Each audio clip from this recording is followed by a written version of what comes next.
ಹಾಣೆ. ಶಿಷ್ಟರ ಸಂಗವ ಮಾಡದಿದ್ದರೆ ಎನಗೆ ಹಾಣೆ. ದುಷ್ಟರ ಸಂಗವ ಬಿಡಿಸದಿದ್ದರೆ ನಿನಗೆ ಹಾಣೆ. ಶಿಷ್ಟರ ಸಂಗವ ಮಾಡದಿದ್ದರೆ ಎನಗೆ ಹಾಣೆ. ದುಷ್ಟರ ಸಂಗವ ಬಿಡಿಸದಿದ್ದರೆ ನಿನಗೆ ಹಾಣೆ. ಹರಿ ನಿನ್ನಾಶ್ರಯ ಮಾಡದಿದ್ದರೆ ಎನಗೆ ಹಾಣೆ. ಹರಿ ನಿನ್ನಾಶ್ರಯ ಮಾಡದಿದ್ದರೆ ಎನಗೆ ಹಾಣೆ. ಪುರಂದರ ವಿಠಲ ನೀನೊಲೆಯಾದಿದ್ದರೆ ನಿನಗೆ ಹಾಣೆ. ಎನಗೂ ಹಾಣೆ ರಂಗ ನಿನಗೂ ಹಾಣೆ. ಎನಗೂ ನಿನಗೂ ಇಬ್ಬರಿಗೂ ಭಕ್ತರಾಣೆ, ನಿನ್ನ ಭಕ್ತರಾಣೆ. ಹರೇ ಶ್ರೀನಿವಾಸ.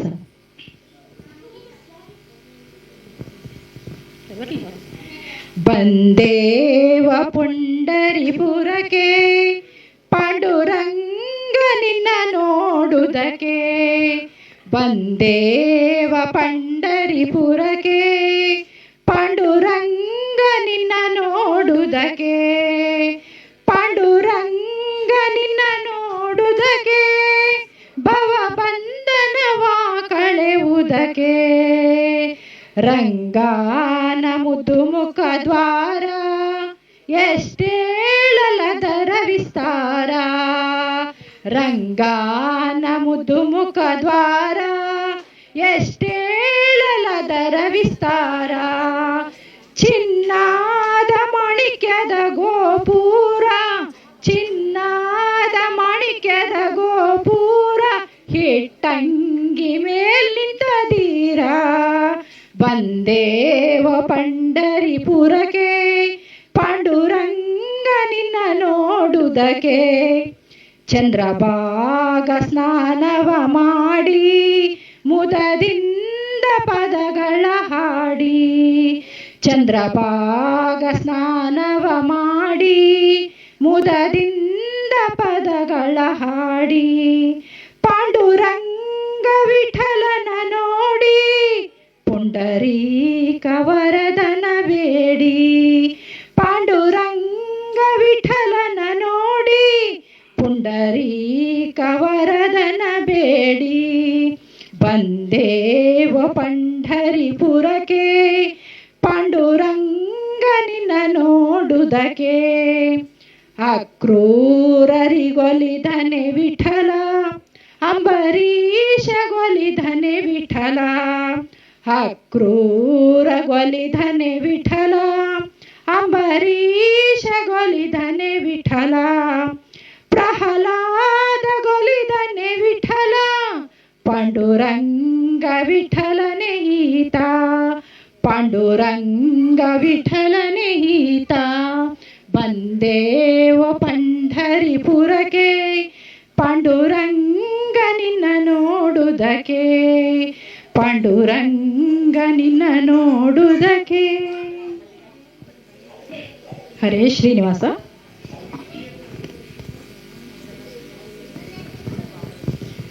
ಏನು ಒಲ್ಲೆ ಶ್ರೀಹರಿ ನಿನ್ನ ಸ್ತುತಿಸಿ ಕೇಳೋದು. ಏನು ಒಲ್ಲೆ ಶ್ರೀಹರಿ ನಿನ್ನ ಸ್ತುತಿಸಿ ಕೇಳೋದು. ಜ್ಞಾನ ಭಕ್ತಿ ಕೊಡು ಎನಗದೊಂದೇ ದೊಡ್ಡದು, ಎನಗದೊಂದೇ ದೊಡ್ಡದು. ಏನು ಒಲ್ಲೆ ಶ್ರೀಹರಿ ನಿನ್ನ ಸ್ತುತಿಸಿ ಕೇಳೋದು.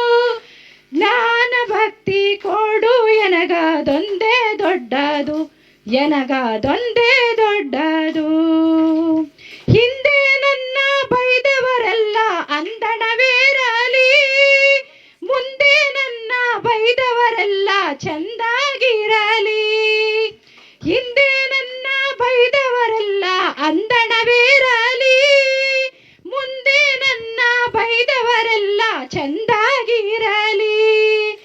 ಕುಂದು ಹಿಟ್ಟವರೆಲ್ಲ ಕುದುರೆ ಕಟ್ಟಿ ಬಾಳಲಿ, ಕುಂದು ಹಿಟ್ಟವರೆಲ್ಲ ಕುದುರೆ ಕಟ್ಟಿ ಬಾಳಲಿ. ಬಂದು ಹೊದ್ದವರಿಗೆ ಭತ್ತದ ಗದ್ದೆ ಬೆಳೆಯಲಿ, ಭತ್ತದ ಗದ್ದೆ ಬೆಳೆಯಲಿ. ಏನು ಒಲ್ಲೆ ಶ್ರೀಹರಿ ನಿನ್ನ ಸ್ತುತಿಸಿ ಕೇಳೋದು. ಜ್ಞಾನ ಭಕ್ತಿ ಕೊಡು ಎನಗದೊಂದೇ ದೊಡ್ಡದು. ಎನಗೊಂದು ನೆವದಿಂದ ಕಾಡಿದವರಿಗೆ, ಎನಗೊಂದು ನೆವದಿಂದ ಕಾಡಿದವರಿಗೆ ಕನ್ಯಾದಾನ ಮಾಡಿದ ಪುಣ್ಯ ಬರಲಿ ಅವರಿಗೆ, ಪುಣ್ಯ ಬರಲಿ ಅವರಿಗೆ. ಕಂದಿ ಕುಂದಿ ಸುತ್ತ ಬಾಧೆ ಪಡಿಸಿದವರಿಗೆ ಹೆಣ್ಣು ಗಂಡು ಮಕ್ಕಳು ಆಗಲಿ ಆಗಲಿ ಅವರಿಗೆ, ಹೆಣ್ಣು ಗಂಡು ಮಕ್ಕಳು ಆಗಲಿ ಅವರಿಗೆ.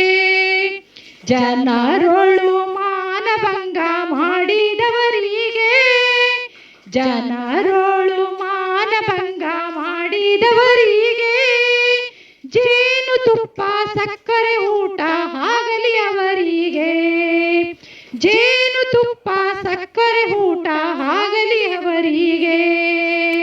ಏನು ಒಲ್ಲೆ ಶ್ರೀಹರಿ ನಿನ್ನ ಸ್ತುತಿಸಿ ಕೇಳೋದು, ಜ್ಞಾನ ಭಕ್ತಿ ಕೊಡು ಎನಗದೊಂದೇ ದೊಡ್ಡದು. ಹಾನಿ ಬಾರದಂತ ಲೋಕ ಸಿಗಲಿ ಅವರಿಗೆ, ಹಾನಿ ಬಾರದಂತ ಲೋಕ ಸಿಗಲಿ ಅವರಿಗೆ. ಮಹಾನುಭಾವ ಮುಕ್ತಿ ಕೊಡುವ ಆದಿಕೇಶವ, ನೆಲೆಯಾದಿ ಕೇಶವ. ಏನು ಒಲ್ಲೆ ಶ್ರೀಹರಿ ನಿನ್ನ ಸ್ತುತಿಸಿ ಕೇಳೋದು, ಜ್ಞಾನ ಭಕ್ತಿ ಕೊಡು ಎನಗದೊಂದೇ ದೊಡ್ಡದು, ಎನಗದೊಂದೇ ದೊಡ್ಡದು. ಹರೇ ಶ್ರೀನಿವಾಸ.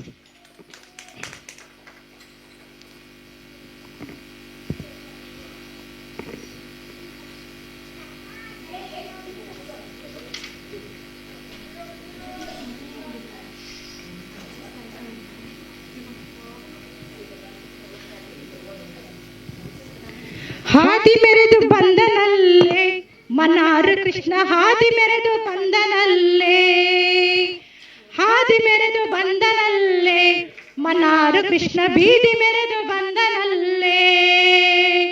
ನಂದಗೋ ಕುಲದಿ ಪುಟ್ಟಿ ಬೃಂದಾವನದಾಡಿ, ನಂದಗೋ ಕುಲದಿ ಪುಟ್ಟಿ ಬೃಂದಾವನದಾಡಿ ಹಿಂದಿರೇ ರಮಣ ಬಂದ. ಮನಾರು ಕೃಷ್ಣ ಹಾದಿ ಮೆರೆದು ಬಂದನಲ್ಲೇ, ಮನಾರು ಕೃಷ್ಣ ಬೀದಿ ಮೆರೆದು ಬಂದನಲ್ಲೇ. ನೀಲದೊಡವೆ ಗೆಜ್ಜೆ ಹಿಟ್ಟು ಕಾಲೊಂದಿಗೆ ಕಡಗನಿಟ್ಟು ನೀಲವರ್ಣ ಬಂದನಲ್ಲೇ. ಮನಾರು ಕೃಷ್ಣ ಹಾದಿ ಮೆರೆದು ಬಂದನಲ್ಲೇ.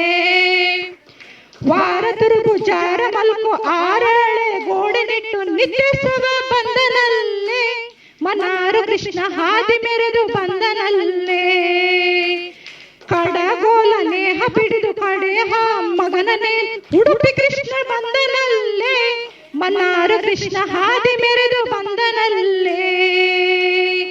ಮಾರನ ಪ್ರೀತ ತಾನು ದ್ವಾರಕೆ ವಾಸನೆಂದು ಕರೆಯಲು ಪುರಂದರ ವಿಠಲ ಹಾದಿ ಮೆರೆದು ಬಂದನಲ್ಲೇ. ಮನಾರು ಕೃಷ್ಣ ಬೀದಿ ಮೆರೆದು ಬಂದನಲ್ಲೇ, ಹಾದಿ ಮೆರೆದು ಬಂದನಲ್ಲೇ.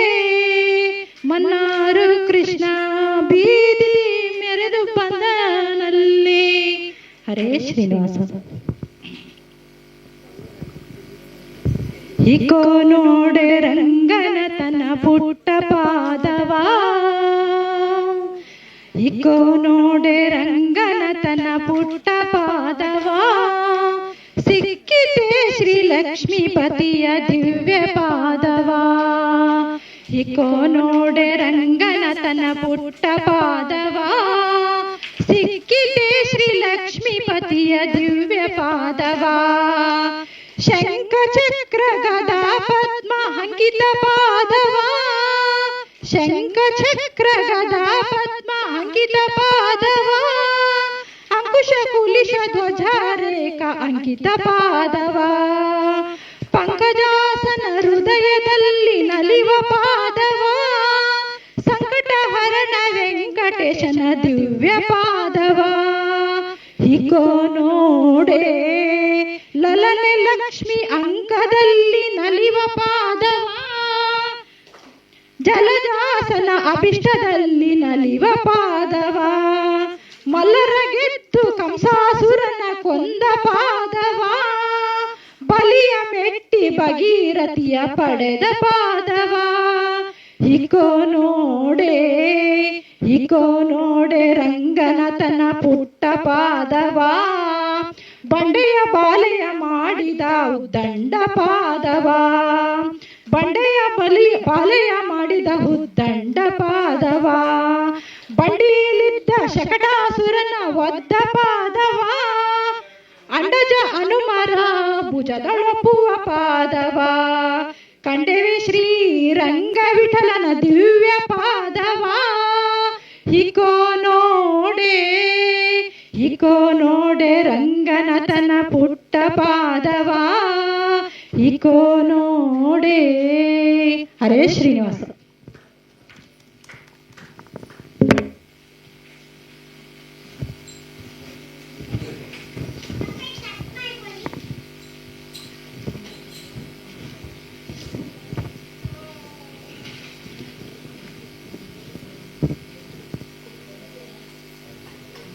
ಆತ್ಮೀಯ ಸಹೃದಯಿ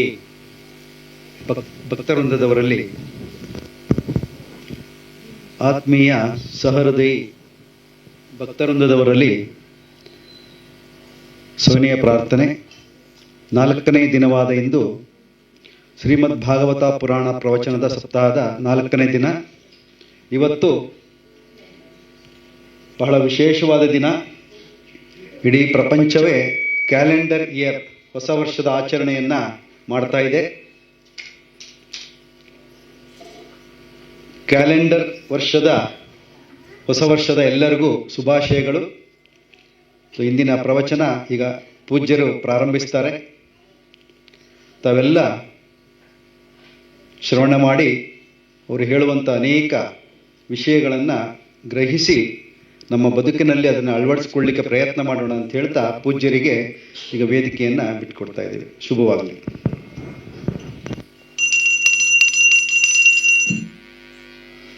ಶ್ರೀ ಗುರುಭ್ಯೋ ನಮಃ. ಪರಮ ಗುರುಭ್ಯೋ ನಮಃ. ಶ್ರೀಮದಾನಂದ ತೀರ್ಥ ಭಗವತ್ಪಾದಾಚಾರ್ಯ ಗುರುಭ್ಯೋ ನಮಃ. ಹರಿ ಓಂ. ಜನ್ಮಾದ್ಯಸ್ಯ ಯತೋನ್ಮಯಾದಿತರತಶ್ಚಾರ್ಥೇಷ್ವಭಿಜ್ಞಸ್ವರಾಟ್ ತೇನೇ ಬ್ರಹ್ಮ ಹೃದಯ ಆದಿಕವಯೇ ಮುಹ್ಯಂತಿ ಯಂ ಸೂರಯಃ. ತೇಜೋ ವಾರಿ ಮೃದಾಂ ಯಥಾ ವಿನಿಮಯೋ ಯತ್ರ ತ್ರಿಸರ್ಗೋ ಮೃಷಾ ಧಾಮ್ನಾ ಸ್ವೇನ ಸದಾ ನಿರಸ್ತಕುಹಕಂ ಸತ್ಯಂ ಪರಂ ಧೀಮಹಿ. ಲಸತು ಶ್ರೀಮದಾನಂದತೀರ್ಥೇಂದುರ್ನೋ ಹೃದಂಬರೆ ಯದ್ವತಶ್ಚಂದ್ರಿಕಾ ಸ್ವಾಂತಂ ಸಂತಾಪಂ ವಿನಿಕೃಂತತಿ. ಆಪಾದಮೌಳಿಪರ್ಯಂತಂ ಗುರುಣಾಂ ಆಕೃತಿಂ ಸ್ಮರೇತ್. ತೇನ ವಿಘ್ನಾ ಪ್ರಣಶ್ಯಂತಿ ಸಿದ್ಧಂತಿ ಚ ಮನೋರಥಾಃ. ಸ್ವಸ್ತಿ. ಈ ಪೂರ್ವದಲ್ಲಿ ನಾವು ಶ್ರೀಮದ್ ಭಾಗವತವನ್ನು ಹೇಳುತ್ತಾ ಅಲ್ಲಿ ಬ್ರಹ್ಮದೇವರ ಆಜ್ಞೆಯಂತೆ ಅವರ ದೇಹದಿಂದ ಉತ್ಪನ್ನವಾದಂಥ ಸ್ವಯಂಭೂ ಮನು ಬಲಗಡೆಯಿಂದ ಎಡಗಡೆಯಿಂದ ಶತರೂಪಾದೇವಿ ಜನಿಸಿದರು. ಆ ಸ್ವಯಂಭೂ ಮತ್ತು ಶತರೂಪಾದೇವಿಯರಿಗೆ 3 ಜನ ಹೆಣ್ಮಕ್ಕಳಾದರು, 2 ಗಂಡು ಮಕ್ಕಳು. ಆ 3 ಜನ ಯಾರು ಅಂತ ಹೇಳಿದ್ವಿ. ಮೊದಲಿಗೆ ದೇವಭೂತಿ, ಅವಳನ್ನು ಕರ್ದಮ ಪ್ರಜಾಪತಿಗಳಿಗೆ ಮದುವೆ ಮಾಡಿಕೊಟ್ರು. ಅಲ್ಲಿ 9 ಜನ ಹೆಣ್ಣುಮಕ್ಕಳು ಹುಟ್ಟಿದ್ರು. ಆಮೇಲೆ ಒಬ್ಬ ಗಂಡು ಮಗ ಕಪಿಲ, ಅವನು ಸಾಕ್ಷಾತ್ ನಾರಾಯಣ ಅಂತ ಹೇಳಿದೆ.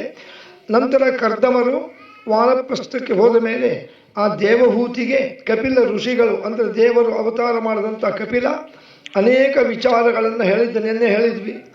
2ನೇ ಮಗಳಾದ ಆಕೂತಿಯನ್ನು ರುಚಿಪ್ರಜೇಶ್ವರ ಅಂತ ಪ್ರಜಾ ಸೃಷ್ಟಿ ಮಾಡುವ ಮತ್ತೊಬ್ಬ ವ್ಯಕ್ತಿಗೆ ಕೊಟ್ಟರು.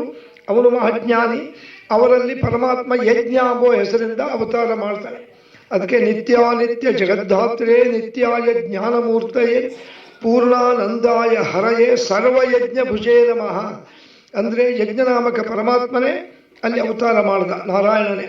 3ನೇ ಮಗಳಾದ ಪ್ರಸೂತಿಯನ್ನ ನಿನ್ನೆ ಹೇಳಿದ್ವಿ. ದಾಪಯಾಮಾಸ ತತ್ಪಿತೃಹು ದಕ್ಷ ಪ್ರಜೇಶ್ವರ ಇತಿ ಸ್ಮೃತ. ದಕ್ಷ ಪ್ರಜಾಪತಿ ಅಂಬವನಿಗೆ 3ನೇ ಮಗಳನ್ನು ಕೊಟ್ಟ. ಆ ದಕ್ಷ ಪ್ರಜಾಪತಿಯಿಂದ 3ನೇ ಮಗಳಾದ ಪ್ರಸೂತಿಯಲ್ಲಿ ಎಷ್ಟು 16 ಕನ್ಯಾಂ ವಿಜೀಜನತೆ 16 ಜನ ಹೆಣ್ಮಕ್ಳು ಹುಟ್ಟಿದ್ರು. ಅದರಲ್ಲಿ 13 ಜನರನ್ನ ಯಾರಿಗೆ ಕೊಟ್ಟಿದ್ದಾರೆ? ಯಮಧರ್ಮರಾಜರಿಗೆ. ಆ ಯಮಧರ್ಮರಾಜರಿಗೆ 13 ಜನಗಳನ್ನು ಕೊಟ್ಟು ಮದುವೆ ಮಾಡಿದಾಗ ಅದರಲ್ಲಿ ಮೂರ್ತಿ ದೇವಿ ಅಂಬವಳಲ್ಲಿ ಸಾಕ್ಷಾತ್ ಬದರಿ ನಾರಾಯಣ, ಬದರಿ ಒಳಗೇನಿದ್ದಾನಲ್ಲ ಅವನ ಅವತಾರ ಮಾಡಿದ್ದ ಅವಳಲ್ಲಿ. ಅಲ್ಲಿಂದ ಇನ್ನು 3 ಜನ ಹೆಣ್ಮಕ್ಳು, 16ರಲ್ಲಿ 13 ಆಯಿತು. ಇನ್ನು 3ರಲ್ಲಿ ಒಬ್ಬಳು ಸ್ವಾಹಾದೇವಿ, ಒಬ್ಬಳು ಸ್ವಧಾದೇವಿ, ಒಬ್ಬಳು ಸತೀದೇವಿ.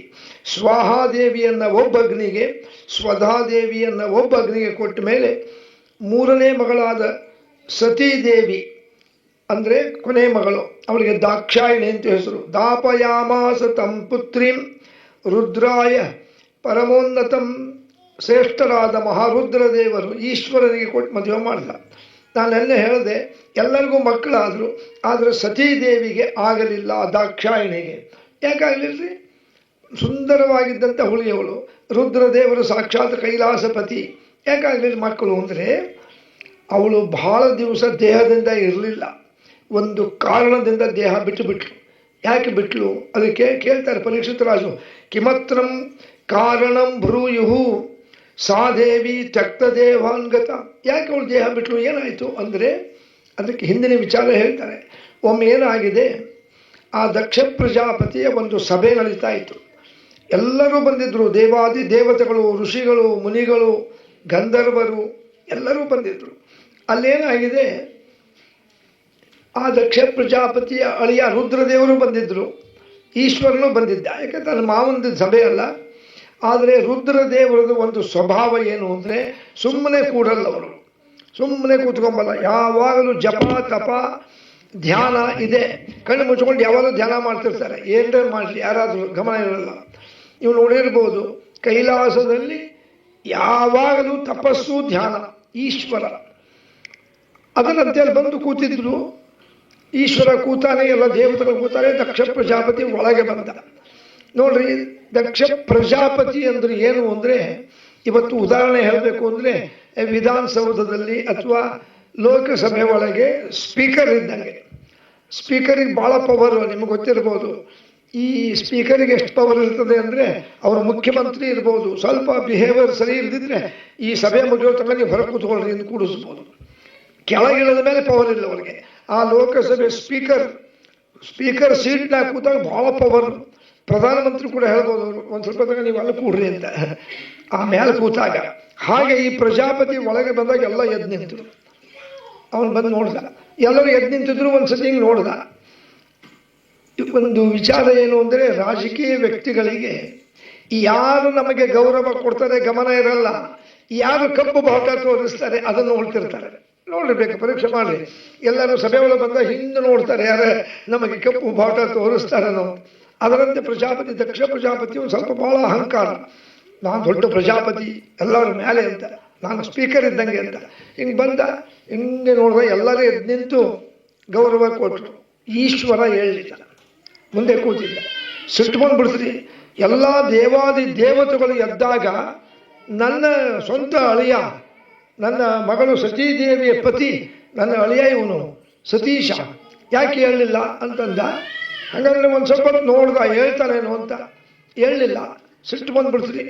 ಆಗ ಎಲ್ಲ ಕೂತ್ಕೊಳ್ರಿ ಅಂತಂದು ಸಿಟ್ಟಿನಿಂದ ಹೇಳ್ತಾನೆ, ನೀವೆಲ್ಲ ನನಗೆ ಯಾಕೆ ಗೌರವ ಕೊಟ್ರಿ?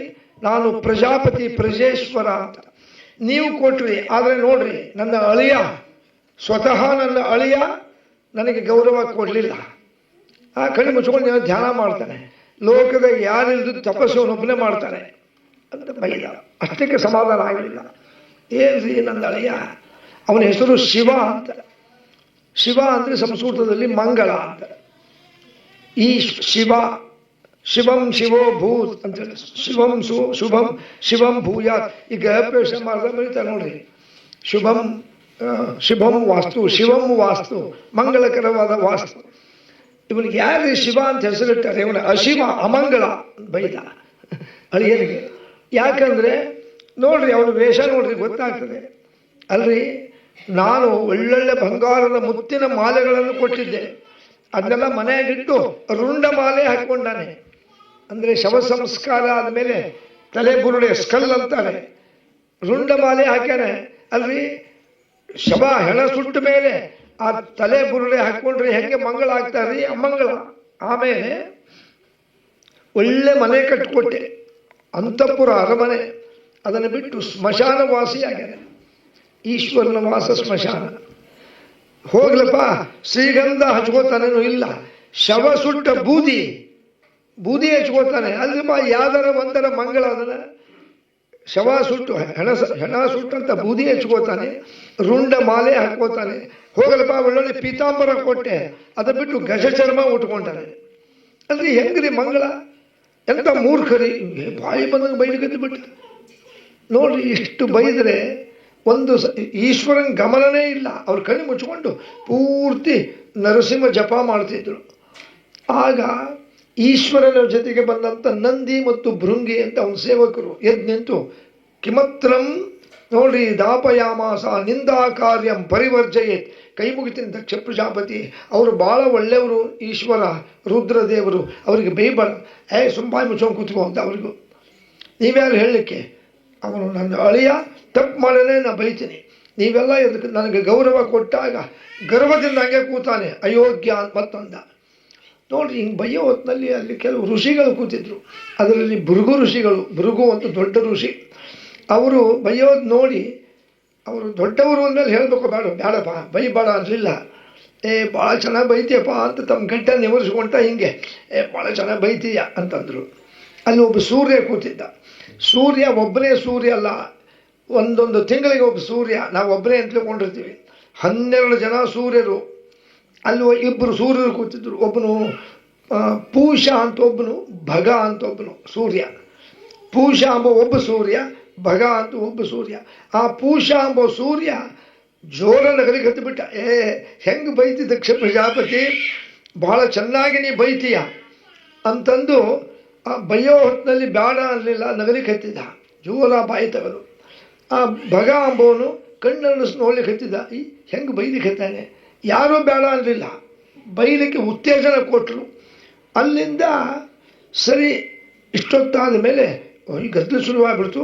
ಕಣ್ ತೆಗೆದ್ರು. ಈಶ್ವರ, ಏನು ಗಲಾಟೆ, ಯಾರಿಗಿದು ಅಂದರು. ನನಗೆ ಅಂತ ಹೇಳ್ತಾ ಇದ್ದಾರೆ. ನೋಡಿ, ಗಮನನೇ ಇಲ್ಲ, ಇಷ್ಟೊತ್ತಂಗೆ ಬೈದಿದ್ದು. ಹಾಗಾದರೆ ನಾನು ಇಲ್ಲಿ ಬಂದಿದ್ದೇನೆ ತಪ್ಪಾಯ್ತಾ? ಬೇಡ ಅಂತ ಹೊರಗೆ ಹೋಗ್ಬಿಟ್ರು. ಅವರು ಬೇಡಪ್ಪ, ಸುಮ್ಮನೆ ನಾವು ಬಂದರೆ ಜಗಳ ಬೇಡ ಅಂತ ಹೋಗಿಬಿಟ್ರು. ಅವರು ಹೋದಾಗ ಸುಮ್ಮನೆ ಬಿಡಲಿಲ್ಲ. ನೋಡ್ರಿ, ತಪ್ಪು ಮಾಡಿದ್ರೆ ಹೆಂಗೆ ಬೆಂಕಿನಂತೆ ಬಾಲ ಮುದ್ಕೊಂಡು ಬೆಂಕಿನಂತೆ ಹೋದ, ಅದಕ್ಕೂ ಬೈದರು. ಸರಿ, ಹೋಗ್ಬಿಟ್ರು. ಹೋಗಿ ಸ್ವಸ್ಥಾನಂ ತಥೋಗತ್ವ ಕೈಲಾಸ ಶಿಖರೇ ಪುರೇ, ಕೈಲಾಸಕ್ಕೆ ಬಂದರು. ಬಂದು ಇವತ್ತಿನ ಕಾಲದಲ್ಲಿ ಯಾರಾದರೂ ಅಳಿಯಂದ್ರಿಗೆ ಮಾವಂದರು ಬೈದಿದ್ರೆ ಆ ಅಳಿಯಂದ್ರ ಸಿಟ್ಟು ಯಾರ ಮೇಲೆ ತೋರಿಸ್ತಾನೆ? ತಮ್ಮ ಹೆಂಡತಿ ಮೇಲೆ. ನಿಮ್ಮಪ್ಪ ಬಾಯಿಗೆ ಬಂದಂಗೆ ಬೈದ, ಹಂಗೆ ಹೆಂಗೆ ಅಂತ ಅಂತಿದ್ರು. ಅನ್ಲಿಲ್ರಿ ಅವನು. ಈಶ್ವರ ಸುದ್ದಿ ತೆಗಿಲಿಲ್ಲ. ಅವರು ಏನು ಹೇಳಿದ್ರು ಅಂತ ಹೇಳಿಲ್ಲ. ಎಲ್ಲಿ ಹೋಗಿದ್ರಿ ಅಂದ್ಲು. ಇಲ್ಲ, ನಿಮ್ಮಪ್ಪ ಅವ್ರದ್ದೊಂದು ಸಭೆ ಇತ್ತು, ಹೋಗಿದ್ದೆ. ಚೆನ್ನಾಗಾಯ್ತು. ಅವ್ನು ಚೆನ್ನಾಗಾಯ್ತು. ಬೈದಿದ್ದು ಸುದ್ದಿ ಹೇಳಿಲ್ರಿ. ಇದೇ ದೊಡ್ಡಷ್ಟಕ್ಕೆ ಹೆಂಡತಿ ಮುಂದೆ ಸುದ್ದಿ ತೆಗಿಲಿಲ್ಲ, ನಿಮ್ಮಪ್ಪ ಬೈದರು ಅಂತ. ಆದರೆ ನೋಡಿ, ದಕ್ಷ ಕಾರ್ಯಯಾಮಾಸ ಅವಮನ್ಯೇತ ಪೂರ್ವಕಂ ಸಹಸ್ರ ಕಾರ್ಯಕಂ ಪೂರ್ವಂ ಯಜ್ಞಾನಾಂ ಯಜ್ಞಮುತ್ತಮಂ. ದಕ್ಷ ಪ್ರಜಾಪತಿ ಸಭೆ ಮುಗಿದ ಮೇಲೆ ವಿಚಾರ ಮಾಡಿದ, ನನ್ನ ಅಳಿಯ ಎಲ್ಲರೂ ಎದ್ದು ನಂಗೆ ಗೌರವ ಕೊಟ್ಟರೆ ನಂಗೆ ಗೌರವ ಕೊಡದೆ ಹಾಗೆ ಕೂತಾನೆ, ಇವನಿಗೆ ಅವಮಾನ ಮಾಡಬೇಕು ಇನ್ನೂ ಅಂತಂದು ಒಂದು ಯಜ್ಞ ಇಟ್ಟುಕೊಂಡ. ಸಹಸ್ರ ಸ್ತವನ ಅಂತ. ಎಲ್ಲಿ? ಅಲ್ಲೇ ಕೈಲಾಸ ಪರ್ವತದ ಸ್ವಲ್ಪ ಕೆಳಗೆ ಹಿಮಾಲಯ ಪರ್ವತದಲ್ಲಿ ಇಟ್ಟುಕೊಂಡು ಎಲ್ಲರಿಗೂ ಹೇಳಿ ಕಳಿಸಿದ, ಆಹ್ವಾನ ಕೊಟ್ಟ. ನಾನು ಒಂದು ಯಜ್ಞ ಮಾಡ್ತಾ ಇದ್ದೀನಿ, ಒಂದು 8 ದಿವಸ. 8 ದಿವಸ ದಿನ ಹೋಮ ಹವನ ಪೂರ್ಣಾಹುತಿ ಆಗ್ತದೆ, ಎಲ್ಲರೂ ಬರ್ರಿ. ಬೇಕಂತಲೇ ಈಶ್ವರನಿಗೆ ಆಹ್ವಾನ ಕೊಡಲಿಲ್ಲ, ಅಳಿಯನಿಗೆ. ಯಾಕೆ? ಎಲ್ಲರೂ ಕರೆದು ಅಳಿಯನ ಬಿಟ್ಟರೆ ಅವಮಾನ ಮಾಡ್ದಂಗೆ ಆಗ್ತದೆ ಅಂತ. ಸರಿ, ಎಲ್ಲ ನೋಡ್ರಿ. ಆಹ್ವಾನಂ ಪರಿವೃತ್ಯ ಆಂಗೀ ಚಕಾರ ದೇವತಾ, ಎಲ್ಲ ದೇವತೆಗಳಿಗೂ ಸಂತೋಷ ಆಯಿತು. ಎಲ್ಲ ಬರ್ಲಿಕ್ಕೆ ಹತ್ತಿದ್ರು.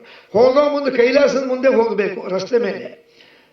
ಇವಳು ಸತೀದೇವಿ ನೋಡಿದ್ಲು, ದಾಕ್ಷಾಯಿಣಿ, ಈ ದೇವತೆಗಳು ಎಲ್ಲೂ ಹೋಗ್ತಾ ಇದ್ದಾರೆ ಅಂತ ಹೊರ ಬಂದು, ನೀವೆಲ್ಲ ಎಲ್ಲೂ ಹೋಗ್ತೀರಿ ದೇವತೆಗಳೇ? ಅಮ್ಮ, ನಿಮ್ಗೆ ಗೊತ್ತಿಲ್ಲನು, ನಿಮ್ಮ ತಂದೆಯಾದ ದಕ್ಷ ಪ್ರಜಾಪತಿ ಒಂದು ಯಜ್ಞವನ್ನು ಇಟ್ಕೊಂಡಾನೆ, ಮುಗಿತಾ ಬಂದದೆ. ಇವತ್ತು ಕೊನೆ ದಿವಸ, 8 ದಿವಸ ಆಯಿತು. ಇವತ್ತು ಕೊನೆ ದಿವಸ, ಇವತ್ತು ಪೂರ್ಣಾಹುತಿ ಆಗ್ತದೆ. ಹೌದಾ? 8 ದಿವಸ ಆಯ್ತಾ? ಮತ್ತು ನಮ್ಮಪ್ಪ ನಮ್ಗೆ ಯಾಕೆ ಹೇಳಿ ಕಳಿಸ್ಲಿಲ್ಲ? ನೋಡ್ರಿ, ಅಂತರ್ಗತ್ವಾತ್ ಉಭೂಜಿಷ್ಟಾಂ ಸಾ ದೇವಿ ವಾಕ್ಯಮಬ್ರವೀತ್. ಒಳಗೆ ಬಂದು ಗಂಡನ್ ಕೇಳ್ತಾಳೆ ಈಶ್ವರನಿಗೆ, ಸ್ವಾಮಿ ನಮ್ಮ ತಂದೆ ಅಂದರೆ ನಿಮ್ಮ ಮಾವಂದರು ದಕ್ಷ ಪ್ರಜಾಪತಿ ನಮ್ಮ ತಂದೆ ಒಂದು ಯಜ್ಞ ಮಾಡಲಿಕ್ಕೆ ಅಂತ ಇವತ್ತು ಕೊನೆಯ ದಿವಸ ಪೂರ್ಣಾಹುತಿ ನಾವು ಹೋಗೋಣ. ಈಶ್ವರ ಅಂದ ವಿನಾಕ್ವಾನಂನ ಗಮಯಿತಂ ಇತಿ ವೇದವಿದು. ಎಲ್ಲೇ ಆಗಲಿ ಕರೆದೇ ಹೋಗಬಾರ್ದು. ಬೇಕಾದಷ್ಟು ದೊಡ್ಡ ಕಾರ್ಯಕ್ರಮ ಇದೆ, ನಮಗೆ ಒಂದ್ಸಲ ಕರಿಬೇಕು. ಎಲ್ಲರಿಗೂ ಅನುಭವ ಇದೆ. ನಮ್ಮ ಮಗ್ಗಲ ಮನೆಗೆ ಯಾರ್ದೋ ಮನೆಗೆ ಒಂದು ಕಾರ್ಯಕ್ರಮ ಇರ್ತದೆ, ಏನೋ ಒಂದು ಪೂಜೆ ಇರ್ತದೆ, ಎಲ್ಲರಿಗೂ ಊಟ ಇರ್ತದೆ, ಎಲ್ಲರಿಗೂ ಕರೆದಿರ್ತಾರೆ. ಮರ್ತೋ ಏನೋ ನಮಗೆ ಬಿಟ್ಟಿರ್ತಾರೆ. ನಾವೇನು ಅನ್ಕೋತೀವಿ, ನಮಗೆ ಯಾಕೆ ಬಿಟ್ಟರು, ನಮಗೆ ಎಷ್ಟು ಬೇಕಾದವರು, ದಿನ ಭೇಟಿ ಆಗ್ತೀವಿ, ದಿನ ಒಬ್ರಿಗೊಬ್ರು ಮನೆಗೆ ಹೋಗ್ತೀವಿ, ನಮಗೆ ಯಾಕೆ ಕರೆದಿಲ್ಲ ಅಂತ ಕೆಲವ್ರು ಏನು ಮಾಡ್ತಾರೆ. ಹಾಗಾದ್ರೆ ಮರ್ತಾರೋ ಏನೋ, ಸುಮ್ಮನೆ ಹೋಗ್ಲಿಕ್ಕೂ ಸಂಕೋಚ. ಒಂದು ಕೆಲಸ ಮಾಡ್ತೀನಿ, ಒಂದು 2-3 ಸತಿ ಅವ್ರ ಮನೆ ಮುಂದೆ ಓಡಾಡ್ತೀನಿ, ನಾನು ನೋಡೋರ ಕರೀಲಿ ಅಂತ. ಯಾಕೆ ಅಷ್ಟು ಬೇಕಾದವರು ಅಂತ. ಅದಕ್ಕೆ ಆದ್ರೆ ಶಾಸ್ತ್ರ ಒಪ್ಪಲ್ರಿ. ಅವರು ಯಾಕೆ ಬಿಟ್ಟಾರೋ ಏನೋ, ನಮಗೆ ಕರೀದ ಹೋಗಬಾರ್ದು. ಇವತ್ತಿನ ಕಾಲದಲ್ಲಿ ಮನೆ ಬಂದು ಕರೀದ ಕಾಲದಲ್ಲಿ ಫೋನ್ ಮಾಡಬೇಕು, ಮೆಸೇಜ್ ಹಾಕಬೇಕು, ಯಾರ ಮುಖಾಂತರ ಹೇಳಿ ಕಳಿಸಬೇಕು. ನಮಗೆ ಬೇಕಾದವರು ಅಂತ ಹೋಗಬಾರದು. ಪಾರ್ವತಿ ಅಂದ್ಲು, ಅಲ್ರಿ ಯಾಕೆ ಕರಿಬೇಕು, ಒಂದು ಶಾಸ್ತ್ರದಲ್ಲಿ ಈ 3 ಕಡೆಗೆ ಕರೆದಿದ್ರು ಹೋಗ್ಬೋದು. ಎಲ್ಲಿ ತಂದೆ ತಾಯಿಗಳು ಮಕ್ಕಳ ಮನೆಗೆ ಬರಬೇಕಾದ್ರೆ ನಮ್ಮ ಮಗ ಕರೀಲಿ ಹೋಗ್ತೀನಿ ಅನ್ನಬಾರ್ದು. ಅಥವಾ ಮಗ ಅಪ್ಪನ ಮನೆಗೆ ಬರಬೇಕಾದ್ರೆ ನಮ್ಮಪ್ಪ ನಂಗೆ ಕರೀಲಿ ನಾ ಬರ್ತೀನಿ ಅನ್ನಬಾರ್ದು. ಈಗ ಯಾವುದೋ ಬೇರೆ ಊರಿನ ಮಗ ಇರ್ತಾನೆ, ಅಪ್ಪ ಇಲ್ಲಿರ್ತಾನೆ, ನಮ್ಮಪ್ಪ ಕರೆದಿಲ್ಲ ನಾನು ಹೋಗಲ್ಲ ಅನ್ನಬಾರ್ದು. ಅಪ್ಪನ ಮನೆಗೆ ಯಾವ ಬೇಕಾದ್ರೂ ಮಗ ಬರಬಹುದು. ಅಳಿಯ ಮಾವನ ಮನೆಗೆ ಬರಬೇಕು, ಆದ್ರೆ ಒಂದು ಸ್ವಲ್ಪ ಗೌರವ ಇರಬೇಕು. ಬರ್ರಿ ಅಂತ ಅನ್ಬೇಕು ಅವರು, ಅವಾಗ ಹೋಗ್ಬೇಕು. ದೇವಸ್ಥಾನಗಳಿಗೆ ಹೋಗ್ಬೇಕಾದ್ರೆ ದೇವಸ್ಥಾನದವ್ರು ಬಂದು ನಂಗೆ ಕರೀಲಿ, ಆ ದೇವ್ರ ದರ್ಶನಕ್ಕೆ ಹೋಗ್ತೀನಿ. ಅಯ್ಯ, ನಿಂಗೆ ದೇವ್ರು ಬೇಕಾದ್ರೆ ನೀವು ಹೋಗೋರು, ಕರೀಲಿ ಬಿಡ್ಲಿ. ಗುರುಗಳ ಮನೆಗೆ ಶಿಷ್ಯರು ಹೋಗ್ಬೇಕಾದ್ರೆ ನಮ್ಮ ಗುರುಗಳು ಕರೀಲಪ್ಪ ನಾ ಹೋಗ್ತೀನಿ ಅಲ್ಲ, ನನಗೆ ಬೇಕಾದ್ರೆ ನಾವು ಹೋಗಬೇಕು. ಪಾಠ ಪ್ರವಚನ ಹಾಗೆ ಇವೆಲ್ಲ ಹೇಳಿದ್ಲವಳು. ಅದಕ್ಕೆ ಅವಳೊಂದು ರುದ್ರದೇವರು ಇಲ್ಲ, ಅದಲ್ಲ, ನಿಮ್ಮ ತಂದೆ ಮಾಡ್ತಿರೋ ಯಜ್ಞ ನನಗೆ ಅವಮಾನ ಮಾಡಬೇಕು ಅಂತ. ಯಾಕೆ, ನೀವೇನು ತಪ್ಪು ಮಾಡಿರಿ? ಏನಿಲ್ಲ, ಈ ಒಂದು 8-10 ದಿವಸದ ಕೆಳಗೆ ಒಂದು ಸಭೆ ಒಳಗೆ ನಾ ಕೂತಾಗ ನಿಮ್ಮ ಅಪ್ಪ ಬಂದರು. ನಾನು ಜಪ ಮಾಡ್ತಿದ್ದೆ, ಜಪ ಮಾಡೋ ಹೊತ್ತಿನಾಗಿ ಬಿಟ್ಟು ಹೇಳಬಾರ್ದು. ನಾನು ಮೈ ಮೇಲೆ ಎಚ್ಚರಿದ್ದಿಲ್ಲ, ಅಷ್ಟು ಜಪ ಮಾಡ್ತಾ ಕಣ್ಣು ಮುಚ್ಚಿ ಕೂತಿದ್ದೆ. ಅವರು ಬಂದಿದ್ದು ನಾನು ನೋಡಲಿಲ್ಲ. ಅದೇ ಒಂದು ದೊಡ್ಡ ತಪ್ಪು ಅಂತಂದು ನನ್ನನ್ನು ಭಾಳ ಅವಮಾನ ಮಾಡಬೇಕು ಅಂತ ಮಾಡ್ತಾ ಇದ್ದಾರೆ. ಇರಲಿ, ನಾವಲ್ಲಿ ಹೋಗಬಾರ್ದು. ಅವಳಂದ್ಲು, ಅಲ್ರಿ ಎಂಥ ಕೆಲಸ. ಅವಳು ಸಾಮಾನ್ಯವಾಗಿ ಎಲ್ಲ ಹೆಂಡತಿಯರು ಹೇಳೋದಿದೆ ಮಾತು. ಅಲ್ರಿ, ನಮ್ಮಪ್ಪಂಗೆ ಸಿಟ್ಟು ಬರೋಂಗೆ ಯಾಕೆ ಮಾಡಿದ್ರಿ? ಗುಂಪಿನಾಗ ಗೋವಿಂದ ಎದ್ದು ನಿಂತಿದ್ರೆ ಆಗೋತ್ತಪ್ಪ, ಎಲ್ಲರೂ ನೀವು ಎದ್ಬಿಟ್ರೆ ಆಯ್ತು, ನೀವು ಯಾಕೆ ಹೇಳಲಿಲ್ಲ ಅಂದ್ರೆ ಅದಕ್ಕೆ ಹೇಳ್ತಾರೆ, ನಾವು ಯಾರು ಬಂದಾಗ ಹೇಳಬೇಕು, ಯಾರು ಬಂದಾಗ ಹೇಳಬಾರ್ದು ಅಂತ ನಿಯಮ ಇದೆ ರೀ. ಈಗ ನಾವು ಮನೆಗೆ ಕೂತಿರ್ತೀವಪ್ಪ, ಈ ಊರಿನ ಮಿನಿಸ್ಟ್ರೇ ಬಂದರು ಅಂತ ತಿಳ್ಕೊಳ್ರಿ. ಮಿನಿಸ್ಟ್ರು ಬಂದಾಗ ನಾವು ಎದ್ದು ಹೋಗ್ಬೇಕು. ಎದ್ದು ಹೋಗಿ ಬರೀ ಇಲ್ಲಿವರೆಗೂ ಬಂದಿರಿ ಅನ್ಬೇಕು. ಅದು ಬಿಟ್ಟು ನಾವು ಕೂತಲ್ಲೇ ಕೂತು ಒಬ್ಬನ ಕಸ ಹುಡುಕ್ತಿರ್ತಾನೆ, ಆ ಮಂತ್ರಿ ಒಳಗೆ ಕರಿಯಪ್ಪ ಅಂದ್ರೆ ಒಂದು ಕಸಬರಿಗೆ ತೊಗೊಂಡು ಬರೀ ಒಳಗೆ ಅಂದರೆ ಗೌರವ ಇರ್ತದೇನೋ?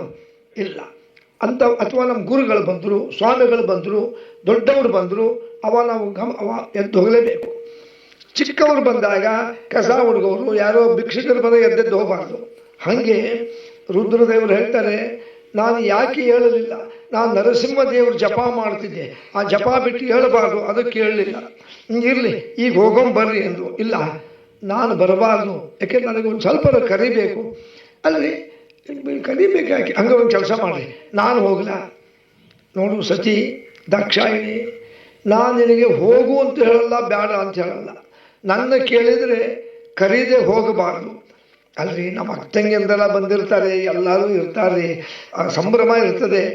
ಹೆಣ್ಮಕ್ಕಳಿಗೆ ತವರು ಮನೆಯಲ್ಲಿ ಒಂದೇನೋ ಕಾರ್ಯಕ್ರಮ ಇದೆ, ಎಲ್ಲ ಅಕ್ಕಂಗೆ ಅಂದ್ರೆ ಬರ್ತಾರೆ ಅಂದರೆ ಭಾಳ ಹೋಗಬೇಕು ಅಂತ ಆಸೆ ಎಲ್ಲ ಸ್ತ್ರೀಯರಿಗೂ. ಈಗಾತು ಹಿಂದಾತು. ಅಲ್ರಿ, ನಾನು ಹೋಗ್ತೀನಿ ರೀ.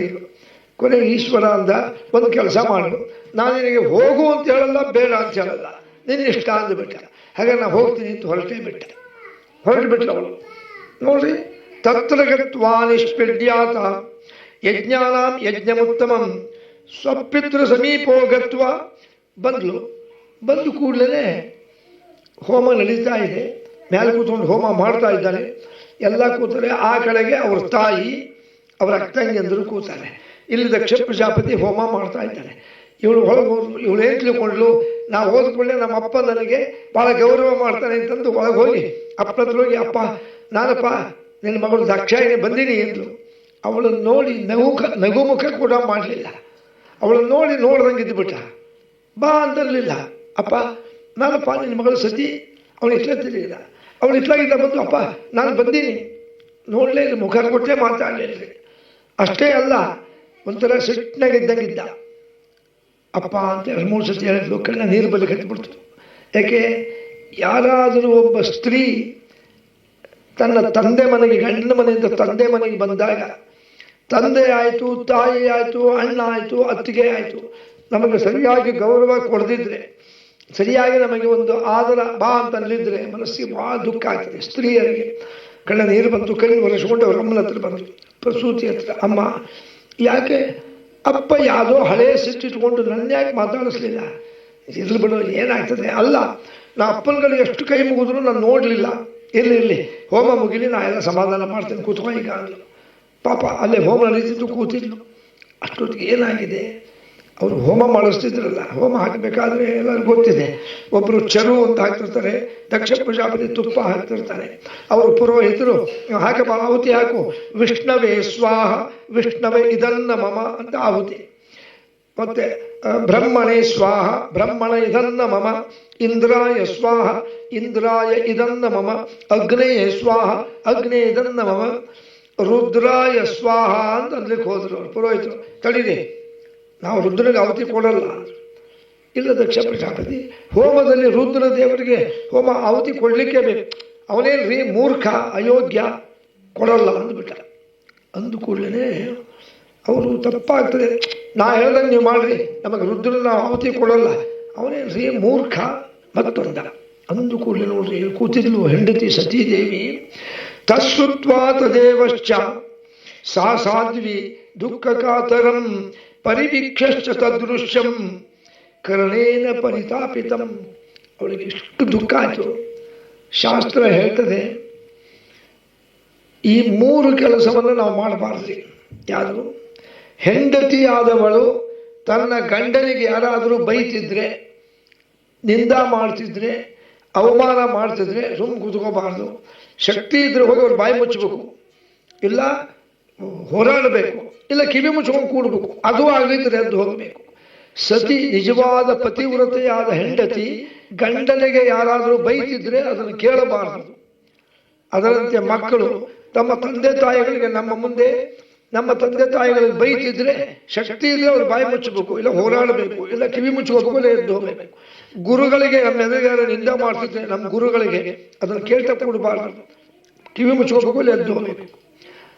ಹಂಗೆ ಇವಳೊಂದು ಕಿವಿ ಮುಚ್ಚಿಕೊಂಡು, ಅಯ್ಯೋ ನಮ್ಮ ಯಜಮಾನರು ನನ್ನ ಮುಂದೆ ಅಯೋಗ್ಯ ಮೂರ್ಖ ಅಂತ ಇದ್ದಾರೆ, ನಾನು ಗಂಡನಿಂದ ಕೇಳಲಿಕ್ಕೆ ಬಂದಾಗ ಆತಲ್ಲ, ನಾನು ಯಾಕಂದ್ರೆ ಬಂದೇ ಇಲ್ಲಿ. ಅವಳು ಬಹಳ ಪತಿವ್ರತೆ ಸತೀದೇವಿ ದಾಕ್ಷಾಯಿಣಿ. ಭಗವಂತನಿಗೆ ರುದ್ರದೇವರಿಗೆ ಬಹಳ ಅವಳು ಅತ್ಯಂತ ಪ್ರೀತಿ ಪಾತ್ರಳು, ಅತ್ಯಂತ ಪತಿವ್ರತೆ. ಚೇಚೆ ನಾನು ತಪ್ಪು ಮಾಡಿಬಿಟ್ಟೆ, ಬರಬಾರ್ದಾಗಿತ್ತು. ನಮ್ಮ ಮನೆಯವರು ಅಂದ್ರು ಹೋಗಬೇಡ, ಅವರು ನನಗೆ ಅವಮಾನ ಮಾಡಬೇಕು ಅಂತ ಹೋಮ ಇಟ್ಕೊಂಡಾರೆ, ಅದಕ್ಕೆ ನಾನು ಕರೆದಿಲ್ಲ. ಎಷ್ಟು ಹೇಳಿದ್ರು, ಗಿಳಿಗೆ ಹೇಳ್ದಂಗೆ ಹೇಳಿದ್ರು, ನಾ ಯಾಕಂದ್ರೆ ಬಂದಪ್ಪ. ಹಾಗಾದರೆ ನೋಡ್ರಿ, ಯಾಭಿ ಸ್ತ್ರೀ ಶೃಣ್ವತಾಂ ನಿಂದಾ ವಾಕ್ಯಂ ತದ್ದೇಹಂ ನಿಷೀದ ವರ್ತಿತ. ಅಂದರೆ ಯಾವ ಸ್ತ್ರೀ ತನ್ನ ಗಂಡನ ನಿಂದೆ ಕೇಳಿಕೊಂಡು, ಯಾರ ಗಂಡನ ಬೈತಿದ್ರೆ ಅದನ್ನು ಕೇಳಿಕೊಂಡು ಹಂಗೆ ಮನೆಗೆ ಹೋದ್ರೆ ಅವಳ ದೇಹ ನಿಷಿದ್ಧ ಇದ್ದಂಗೆ. ಯಾಕೆ ಗಂಡನಿಂದ ಕೇಳಿದ್ರೆ ದೇಹಕ್ಕೆ ಮೈಲಿಗಿದ್ದಂಗೆ. ನಾನಂದು ಈ ದೇಹ ಮೈಲಿಗೆ ಆಗಿಬಿಡ್ತು. ನನ್ನ ಅತ್ಯಂತ ಶ್ರೇಷ್ಠರಾದ ತ್ರಿಮೂರ್ತಿಗಳಲ್ಲಿ ಒಬ್ಬರಾದ ಅತ್ಯಂತ ದಯಾಸಾಗರರಾದ ಆ ರುದ್ರದೇವರಿಗೆ, ನನ್ನ ಯಜಮಾನರಿಗೆ ನನ್ನ ಅಪ್ಪ ಬೈದಿದ್ದನ್ನು ಕೇಳ್ಕೊಂಡು ನಾ ಮನೆಗೆ ಹೋಗಲ್ಲ. ಮನೆಗೆ ಹೋದ್ರೆ ಕೇಳ್ತಾರೆ ನಮ್ಮ ಯಜಮಾನರು, ಏನಾಯ್ತು ಅಂತ ನಾನು ಹೇಳಬೇಕಾಗ್ತದೆ. ಆದ್ರಿಂದ ಈ ದೇಹವೇ ಬೇಡ. ಯಾಕೆ ಈ ದೇಹ ನಿಷಿದ್ಧವಾಗಿದೆ. ನಿಷಿದ್ಧವಾದ ಈ ದೇಹ ತಗೊಂಡು ನಾನು ಮನೆಗೆ ಹೋಗೋದಿಲ್ಲ. ಏಕೆ ನನ್ನ ಗಂಡನ ಸೇವೆಗೆ ಇದು ದೇಹ ಸರಿ ಹೋಗೋದಿಲ್ಲ ಅಂತಂದು ಮನಸ್ಸು ಮಾಡಿದ್ಲು. ನೋಡಿ, ಪದ್ಮಾಸೀನಂ ತಥೋ ಕೃತ್ವಾ ತತ್ವೈವ ಉಪಪಶ್ಯತಾಂ, ಮತ್ತೆ ಉಪತಿಷ್ಠಶ್ಚಮೇವಶ್ಚ ಜಠರಾಗ್ನಿಂ ಪರಾವೃತಂ. ಅವಳು ಏನು ಮಾಡಿಬಿಟ್ರು, ಅಲ್ಲಿ ಕೂತು ಪದ್ಮಾಸೀನ ಕೂತು ಎಲ್ಲರ ಹೊಟ್ಟೆಯಲ್ಲಿ ಒಂದು ಅಗ್ನಿ ಇರ್ತದೆ, ನಮ್ಮೆಲ್ಲರ ಹೊಟ್ಟೆಗೂ ಇರ್ತದೆ. ಅದಕ್ಕೆ ಜಠರಾಗ್ನಿ ಅಂತಾರೆ. ಇದನ್ನ ಕೃಷ್ಣ ಭಗವದ್ಗೀತೆಗೆ ಹೇಳ್ಯಾನ. ಅಹಂ ವೈಶ್ವಾನರೋ ಭೂತ್ವ ಪ್ರಾಣಿನಾಂ ದೇಹಮಾಶ್ರಿತ ಪ್ರಾಣಾಪಾನ ಸಮಾಯುಕ್ತ ಪಚಾಮ್ಯನ್ನಂ ಚತುರ್ವಿಧಂ. ಅಂದರೆ ಎಲ್ಲರ ಹೊಟ್ಟೆಯಲ್ಲಿ ನಾನು ಜಠರಾಗ್ನಿಯಾಗಿದ್ದೀನಿ. ಎಷ್ಟಿರ್ತದ್ರಿ ನಮ್ಮ ದೇಹದಲ್ಲಿ ಅಗ್ನಿ? ಅದು ದೊಡ್ಡದಲ್ಲ. ಒಂದು ಕುದುರೆ ಬಾಲ ಇರ್ತದಲ್ಲ, ಒಂದು ಬಾಲ ಅದನ್ನು 100 ಭಾಗ ಮಾಡಬೇಕು, ಕಾಣೋದೇ ಇಲ್ಲ. ಇಷ್ಟು ಅತ್ಯಂತ ಕಣ್ಣಿಗೆ ಕಾಣಷ್ಟು ಮೈಕ್ರೋಸ್ಕೋಪಿಕ್, ಅಷ್ಟು ಚಿಕ್ಕ ಪ್ರಮಾಣದಲ್ಲಿ ಜಠರಾಗ್ನಿ ನಮಗಿರ್ತದೆ. ಅದು 24 ತಾಸು ಉರಿತಿರ್ತದೆ. ಆ ಜಠರಾಗ್ನಿ ಆರಿತು ಅಂದರೆ ಮನುಷ್ಯ ಹೋದ ಅಂತ ಅರ್ಥ.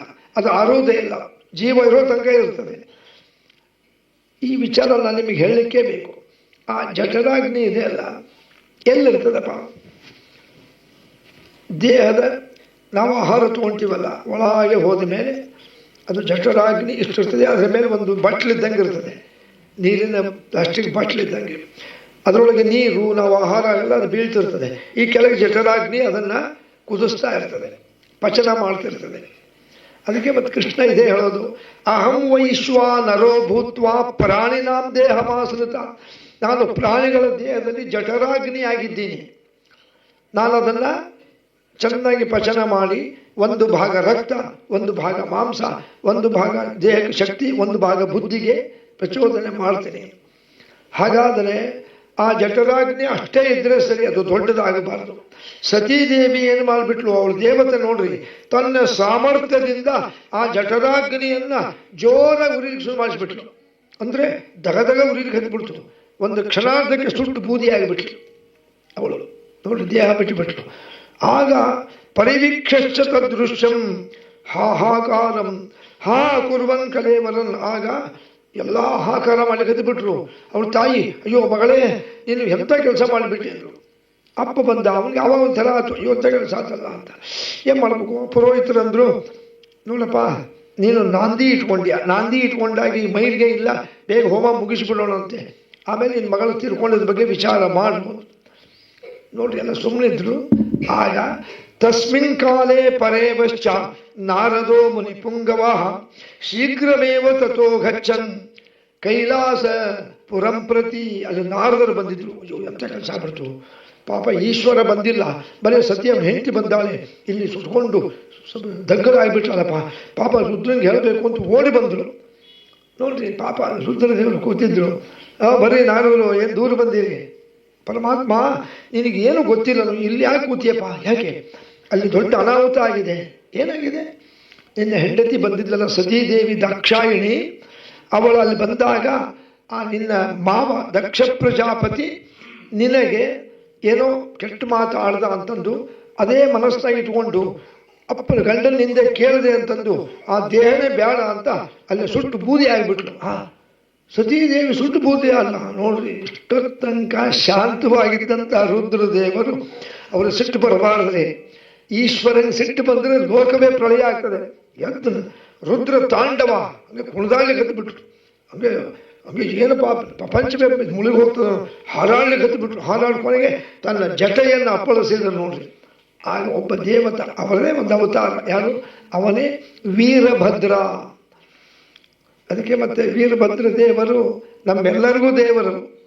ಬರೀ ಕೆಲವರು ಅಂತಾರೆ ನಮ್ಮನೆ ದೇವರು ವೀರಭದ್ರ ದೇವರು ಅಂತ.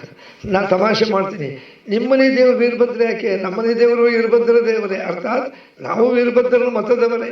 ಯಾಕೆ? ಅವರು ಒಳ್ಳೆಯದಕ್ಕೋಸ್ಕರನೇ ಅವತಾರ ಮಾಡ್ಯಾರೆ. ವೀರಭದ್ರ ಬೇರೆ ಯಾರ? ರುದ್ರದೇವರ ಅವತಾರವೇ ಪ್ರತ್ಯಕ್ಷ ಆಗಿ. ಸ್ವಾಮಿ, ನನ್ನನ್ನು ಹೇಗೆ ಸೃಷ್ಟಿ ಮಾಡಿದ್ರಿ? ಶೀಘ್ರ ಗಚ್ಚ ಮಹಾಬುದ್ಧೆ ಯಜ್ಞಂ ಧ್ವಂಸಯಾಮಾಸ ಪಶ್ಚಾತ್ತಾಪೇನ ಪೂರ್ವಕಂ ಕೃತ ಕಾರ್ಯಂ ತದೇವಶ್ಚ ತತ್ರೈವ ಪ್ರತಿಷ್ಠಿತಂ. ವೀರಭದ್ರ, ಈಗಿಂದೀಗಲೇ ನೀನು ಇದಕ್ಕೆ ಹೋಗು. ಎಲ್ಲಿಗೆ? ದಕ್ಷ ಪ್ರಜಾಪತಿ ಯಜ್ಞ ಮಂಟಪಕ್ಕೆ ಹೋಗಿ ಯಜ್ಞವನ್ನೆಲ್ಲ ಧ್ವಂಸ ಮಾಡು. ಯಾರ್ಯಾರು ನಮಗೆ ಅವಮಾನ ಮಾಡ್ಯಾರೆ ಅವರಿಗೆ ಬುದ್ಧಿ ಕಲಿಸು. ಮತ್ತೆ ದಕ್ಷ ಪ್ರಜಾಪತಿ ತಲೆ ಕತ್ತರಿಸಿಬಿಡು. ನೋಡ್ರಿ, ಮಾವನ್ ತಲೆ ಕತ್ತರಿಸು. ನೀವು ನಾ ಹಿಂದೆ ಬರ್ತೀನಿ ನಡಿ ಅಂದರು. ನೋಡ್ರಿ, ನೀವು ಒಬ್ಬನೇ ಹೋಗಬೇಡ, ಪ್ರಮಥ ಗಣಗಳನ್ನು ಕರ್ಕೊಂಡು ಹೋಗು. ಪ್ರಮಥ ಗಣಗಳು ಅಂದರೆ ರುದ್ರದೇವರ ವಾಸ ಎಲ್ಲಿ? ಸ್ಮಶಾನ ವಾಸಿ ಅವನು. ಹೀಗಾಗಿ ಭೂತ ಪೇಶ ಪಿಶಾಚಿ ದೇವ್ ಅವರ ಸೈನಿಕರು ಕರ್ಕೊಂಡು ಬಂದುಬಿಟ್ರು. ಯಾರು? ವೀರಭದ್ರ ದೇವರು. ಇವರಾಗಲೆಲ್ಲ ಮುಗಿದು ಇನ್ನೇನು ಪೂರ್ಣಾಹುತಿ ಹಾಕಬೇಕು ಅಂತ ಎಲ್ಲ ಎದ್ದು ನಿಂತಿದ್ರು. ಇದ್ದಕ್ಕಿದ್ದಂಗೆ ಆಕಾಶ ಕಪ್ಪು ಮೋಡ ಬಂದಂಗೆ ಆಯ್ತು. ಏನಿದು ಮಳೆಗಾಲ ಅಲ್ಲ ಅಂದು ಅಷ್ಟೊತ್ತಿಗೇನೋ ಗತ್ತಲ ನೋಡ್ತಾರೆ, ಸೂತ್ಲು ಬಂದುಬಿಟ್ರು ನೋಡ್ರಿ ವೀರಭದ್ರನ ಸೈನಿಕರು. ಒಳಗೆ ಬಂದವರೇ ಹುಯ್ಯಂತ ಬಂದುಬಿಟ್ರು. ದೇವತೆಗಳು ಹೊರಗೆ ಹೋಗ್ಲಿಕ್ಕೆ ಆಗಲಿಲ್ಲ. ಏನಿದು ಹೊಡೆದಾಟ ಶುರುವಾಗ್ಬಿಡ್ತು ದೇವತೆಗಳಿಗೂ ಈ ಪ್ರಮಥಗಳಿಗೂ. ಲಕ್ಷವನು ವೀರಭದ್ರ ಬಂದವನು ಹಿಂಗೆ ನೋಡ್ದ, ಅಲ್ಲೆಲ್ಲ ಹೋಮಕ್ಕೆ ಕಲಶ ಇಟ್ಟಿರ್ತಾರಲ್ಲ, ಕಾಲೇ ಒದ್ದ. ಅವು ಫುಟ್ಬಾಲ್ ಹಾಡ್ದಾಗ ಹಾರ್ಬೋದು, ತಮಗೆ ನಿಮಗೆ ಕಲಶ ಇಟ್ಟಿರ್ತಾರಲ್ಲ. ಈಗ ನೋಡ್ದ, ಭೃಗು ಋಷಿಗಳು ಓಡಿ ಹೋಗ್ತಿದ್ರು. ಹಿಡ್ದ, ಭೃಗು ಋಷಿಗಳೇ, ಅವತ್ತು ರುದ್ರದೇವರಿಗೆ ಬೈಯೋ ಹೊತ್ತಿನಾಗೆ ನೀವು ದೊಡ್ಡ ಋಷಿಗಳು ಅದನ್ನು ತಡೆದು ಬೈಬೇಡ ಅಂತ ಹೇಳೋಬಿಟ್ಟು ಗಡ್ಡನ ಎವರಿಸ್ತಾ ಕೂತಿದ್ರಲ್ಲ, ಅವ್ರ ಗಡ್ಡನ ಕಿತ್ತುಬಿಟ್ಟ. ಅಯ್ಯೋ ವೀರಭದ್ರ, ನಮಗೆ ಋಷಿಗಳಿಗೆ ಗಡ್ಡ ಇರಬೇಕಪ್ಪ, ಇಷ್ಟಕ್ಕೆ ಬಿಟ್ಟಿನ ಹೋಗ್ರಿ ಅಂದ. ಅಷ್ಟೊತ್ತಿಗೆ ಓಡಿ ಹೋಗ್ತಿದ್ದ. ಅಲ್ಲಿ ಭಗ ಮತ್ತು ಪೂಷ ಓಡಿ ಹೋಗ್ತಿದ್ರು. ಹಿಡಿದು ಬಿಟ್ಟ. ಪೂಷ, ರುದ್ರದೇವರಿಗೆ ಬೈಯೋ ಹೊತ್ತಿನಾಗೆ ನೀನು ಗಹಗಹಸಿ ನಕ್ಕೆಲ್ಲ ಬಾಯಿಗೆ ಹೊಡೆದ ನೋಡ್ರಿ, ಒಂದು ಹಲ್ಲು ಉಳಿಲಿಲ್ಲ, 32 ಹಲ್ಲು ಬಿದ್ದುಬಿಟ್ರು. ಅಯ್ಯೋ ಏನಪ್ಪ ಅಂದ, ನಡಿ ಜೀವ ಉಳಿಸಿನ ಹೋಗು ಅಂದ. ಆ ಭಗ ಓಡಿ ಹೋಗ್ತಿದ್ದೆ. ಹೇಳಿದ, ಏನೋ ರುದ್ರದೇವರಿಗೆ ಬೈಯೋ ಹೊತ್ತಿನಾಗೆ ದಕ್ಷ ಪ್ರಜಾಪತಿ ನೀನು ಕಣ್ಣೆರಳಿಸಿ ನೋಡ್ತಿದ್ಯಾ, ಅವನ ಕಣ್ಣೇ ಕಿತ್ತು ಬಿಟ್ಟ. ಆಮೇಲೆ ದಕ್ಷ ಪ್ರಜಾಪತಿ ಇಲ್ಲಿಂದ ಹುಡುಕ್ತಾ ಬಂದ. ಈ ಗದ್ದಲ ನೋಡಿ ದಕ್ಷ ಪ್ರಜಾಪತಿ ಒಂದು ಮಂಚದ ಕೆಳಗೆ ಹೋಗಿ ಬಚ್ಚಿಕೊಂಡಿದ್ದ. ಎಲ್ಲಿ ದಕ್ಷ ಪ್ರಜಾಪತಿ ಅಟ್ಲ ನೋಡ್ದ, ಹೊರಗೆ ಬಾ ಅಂದ, ಸಿಗಲಿಲ್ಲ. ಬಗ್ಗೆ ನೋಡ್ದ, ಅಲ್ಲಿ ಕೂತಿದ್ದ. ಹೀಗೆ ಬೆಕ್ಕಿನ ಮರಿ ಅವನಂಗೆ ಎಳೆದು ಅವನು ಹೊಡೆದುಕೊಳ್ಳೋ ಕೆಳಗೆ ಬಿದ್ದ. ಖಡ್ಗ ತಗೊಂಡು ಹೊಡೆದ, ಏನೂ ಆಗಲಿಲ್ಲ. ಹಿಂಗೆ ಕೊರೆದ, ಒಂದು ಕಚ್ಚು ಬೀಳಲಿಲ್ಲ. ಏನೇ ಆಶ್ಚರ್ಯ, ನನಗೆ ಈಶ್ವರ ಹೇಳ್ದ ಅವನು ತಲೆ ಕತ್ತರಿಸು ಅಂತ. ಆಗಲಿಲ್ಲ ಅಂತಂದು, ಸ್ವಾಮಿ ಮಹಾದೇವ ತಲೆ ಕತ್ತರಿಸ್ಲಿಕ್ಕೆ ಆಗ್ತಿಲ್ಲ ಅಂದಾಗ ತಕ್ಷಣ ಈಶ್ವರ ಪ್ರತ್ಯಕ್ಷ ಆಗಿ ವೀರಭದ್ರನೇ ಸೇರ್ಕೊಂಡ್ಬಿಟ್ಟ. ಹಿಂಗೆ ಅಂದ್ಕೊಳ್ಳಿ ಕತ್ತರಿಸೋತು. ವೀರಭದ್ರ ತಲೆ ತೊಗೊಂಡೋಗಿ ಅಲ್ಲಿ ಹೋಮಕುಂಡ ಅದರಲ್ಲಿ ಹಾಕಿಬಿಟ್ಟ. ಅಲ್ಲಿಗೆ ಹೊಡೆದಾಟ ಆಗಿ ಹಲವರು ಕುಂಟರಾದರು, ಎಲ್ಲ ವಾಪಸ್ ಹೋದರು. ಮತ್ತೆ ಈಶ್ವರ ಕೈಲಾಸಕ್ಕೆ ಬಂದುಬಿಟ್ಟ. ನೋಡ್ರಿ, ಏವಂ ಕುತ್ವಾನಿ ಕಾರ್ಯಾಣಿ ಧ್ವಂಸಯಿತ್ವಾ ಯಜ್ಞಪೂರ್ವಂ ಶೇಷಾನ್ ದೇವಾನ್ ತದೇವಶ್ಚ ಯಯೌ ಕಂಜಯ ಮಂದಿರಂ. ಅಳದೊಳ್ದ ದೇವತೆಗಳೆಲ್ಲ ಇನ್ನೇನು ಮಾಡಬೇಕಪ್ಪ, ಎಲ್ಲ ಬ್ರಹ್ಮದೇವ್ರ ಹತ್ರ ಬಂದರು. ಬ್ರಹ್ಮದೇವರೇ ಅವರಂದ್ರು, ಏನರೋ ಕುಂಟ್ರು ಕುರುಡ್ರು ಏನಾಗಿದೆ ನಿಮಗೆಲ್ಲ ದೇವತೆಗಳಿಗೆ ಎಲ್ಲ ಕಥೆ ಹೇಳಿದ್ರು. ಬೈದೇ ಬಿಟ್ಟು, ಥೋ ನಿಮ್ಮ ಮೂರ್ಖರ, ರುದ್ರದೇವರಿಗೆ ಅವಮಾನ ಮಾಡಬಾರ್ದಪ್ಪ, ಅವರು ದ್ವೇಷ ಕಟ್ಕೋಬಾರ್ದು. ಏನು ಮಾಡಬೇಕು, ಅಲ್ಲ ಸರಿ ಮಾಡಿರಿ, ಮತ್ತು ನಮಗೆಲ್ಲ ನಾನು ಮಾಡಲ್ಲ, ನಡ್ರಿ ಕೈಲಾಸಕ್ಕೆ ಹೋಗೋಣ. ಅವರೆಲ್ಲ ಏನು 10 ನಿಮಿಷಕ್ಕೆ ಬಂದರು.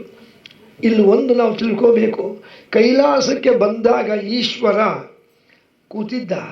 ಬ್ರಹ್ಮದೇವರು ಬಂದು ಕೂಡ ಎದ್ದು ನಿಂತು, ಬ್ರಹ್ಮದೇವರೇ ಇಲ್ಲಿವರೆಗೂ ಬರ್ದೆ, ಬರೀ ಕೂಡ್ರಿ ನೋಡ್ರಿ ನಗ್ತಾ ಮಾತಾಡಿಸ್ದ. ಆಮೇಲೆ, ಅಲ್ಲಪ್ಪ ಈಶ್ವರ ಏನು ವೀರಭದ್ರನ ಕಳಿಸಿ ಇಷ್ಟೆಲ್ಲ ಆಗಿಬಿಟ್ಟದೆ, ಏನು ಮಾಡ್ತೀರಿ? ಇಲ್ಲ ಅದು ಬಂದು ಸರಿ ಮಾಡು, ಬರ್ತೀನಿ ನೋಡ್ರಿ. ಇದು ದೊಡ್ಡ ಸ್ಥಿತಿ. ದ್ವೇಷ ಮನಸ್ಸಾಗಿ ಇಟ್ಕೋಬಾರ್ದು. ನಂಗೆ ಇಷ್ಟು ಮಾಡ್ಯಾರ, ನಾವು ಮಾಡಲ್ಲ ಅನ್ನಲಿಲ್ಲ, ಆಯಿತು ಬರ್ರಿ. ಅದಕ್ಕೆ ರುದ್ರದೇವರು ಅವರು ಭಾಳ ದೊಡ್ಡ ದೇವತೆ. ಒಂದೇ ಮಾತು ಹೇಳಬೇಕು ಅಂದರೆ ಬೇಗ ವರ ಕೊಡೋರು. ಅದಕ್ಕೆ ಅನೇಕ ದಾಸರು ಹೇಳ್ತಾರೆ ನೋಡ್ರಿ, ಎಲ್ಲಿ ಹೇಳ್ತಾರೆ, ಅನೇಕ ಕಡೆ ಹೇಳ್ಯಾರೆ. ನಮ ಪಾರ್ವತಿ ಪತಿನುತ ಜನಪರ ನಮೋ ವಿರೂಪಾಕ್ಷ ರಮಾ ರಮಣನಲ್ ಅಮಲ ಭಕುತಿ ಕೊಡು ನಮೋ ವಿಶಾಲಾಕ್ಷ ಮೃತ್ಯುಂಜಯ ನಿನ್ ಉತ್ತಮ ಪದಯುಗ ಭೃತ್ಯನು ಸರ್ವತ್ರ ಹತ್ತಿರ ಕರೆದು ಅಪತ್ಯನಂತೆ ಪೊರೆಯತಿರೋ ತ್ರಿನೇತ್ರ ತೆತ್ತಿಗನಂತೆ ಕಾಯುತ್ತಿಹ ಬಾಣನ ಸಚ್ಚದಿ ಸುಚರಿತ್ರ ಕರ್ತೃ ಉಡುಪಿ ಸರ್ವೋತ್ತಮ ಕೃಷ್ಣನ ಪೌತ್ರ ಕೃಪಾ ಪಾತ್ರ ನಮ ಪಾರ್ವತಿ ಪತಿನುತ ಜನಪದ ನಮೋ ವಿರೂಪಾಕ್ಷ. ಎಷ್ಟು ಅರ್ಥ ಇದೆ ಮಾತಿನಲ್ಲಿ. ಅಲ್ಲಿಂದ ಏನಾಯಿತು ನಡ್ರಿ, ಬರ್ತೀನಿ ನಡ್ರಿ ಅಂದರು. ಎಲ್ಲಿ ಹೋದ್ರಪ್ಪ ಎಲ್ಲರೂ ಸೀದಾ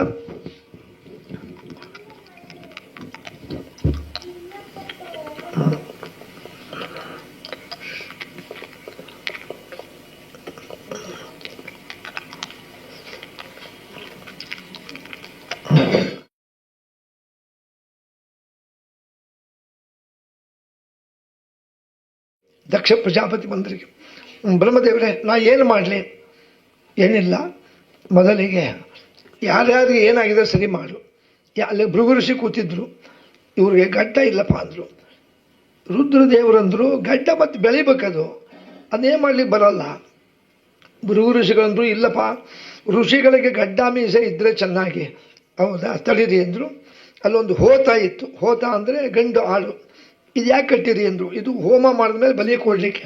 ಮತ್ತು ಹೋಮ ಆಗಲಿಲ್ಲಲ್ಲ, ಆ ಹೋತದ ಗಡ್ಡನೇ ಕತ್ತರಿಸ್ಕೊಂಬಂದು ತೊಗೊಂಬರ್ರಿ ಎಂದು ಅದನ್ನೇ ಹಿಂಗಿಟ್ಟು ಇಸ್ಕೊಂಡ್ಬಿಡ್ತು ಅವ್ರಿಗೆ. ಸದ್ಯಕ್ಕೆ ಇದಿರಲಿ ಹೋತದ ಗಡ್ಡ. ಅದಕ್ಕೆ ಅವರಂದರು, ನಾವಂತೀವಿ ನೋಡ್ರಿ, something is better than nothing.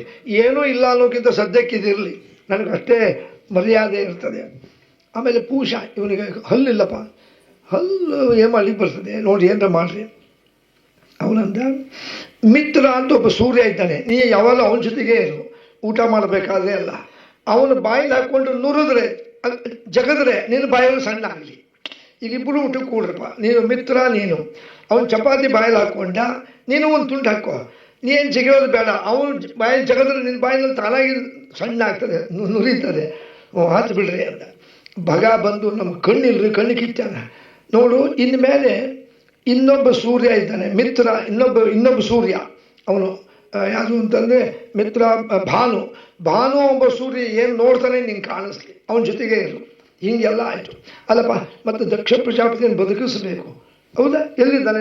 ದೇಹ ಬಿದ್ದಿದೆ ನೋಡ್ದ. ಮತ್ತು ತಲೆ ವೀರಭದ್ರ ಹೋಮಕುಂಡದ ಹಾಕ್ಯಾನೆ. ಮತ್ತು ತಲೆ ಬೇಕಲ್ಲ, ಹೆಂಗೆ ಬದುಕಿಸ್ಬೇಕು? ಅಲ್ಲ, ಎಲ್ಲ ಉಪಾಯ ಮಾಡಿರಿ. ನೋಡಿರಿ, ರುದ್ರದೇವರು ಎಷ್ಟು ಜಾಣರು. ಈ ಹೋತ ಅದಲ್ಲ, ಪ್ರಾಣಿ ಬಲಿ ಕೊಡ್ಲಿಕ್ಕೆ ತಂದಿರಿ, ಮತ್ತು ಕೊಡಲಿಲ್ಲಲ್ಲ, ಅಲ್ಲಿ ತಲೆ ಕತ್ತರಿಸಿ ಇಲ್ಲಿ ತೊಗೊಂಬರ್ರಿ ಏನು ತೊಗೊಂಬಂದು ಇಲ್ಲಿಟ್ಟರು, ಜೀವ ಬಂದ್ಬಿಡ್ತು. ಅದಕ್ಕೆ ನೀವು ಅನೇಕರ ಮನೆಗಳಲ್ಲಿ ನೋಡ್ರಿ, ಹಳೆ ಊರಿನಲ್ಲಿ ದುರ್ಗಮ್ಮನ ದೇವಸ್ಥಾನ ಸುತ್ತಮುತ್ತಲು ಯಾವ್ದಾರ ಲಿಂಗಾಯತರು ವೀರಶೈವ ಮನೆಗೆ ಹೋಗ್ರಿ, ಅಲ್ಲಿ ಆ ಫೋಟೋ ಇದೆ. ಇಲ್ಲಿ ತನಕ ಮನುಷ್ಯನ ದೇಹ, ಮುಖ ಮಾತ್ರ ಹೋತ. ಯಾಕೆ?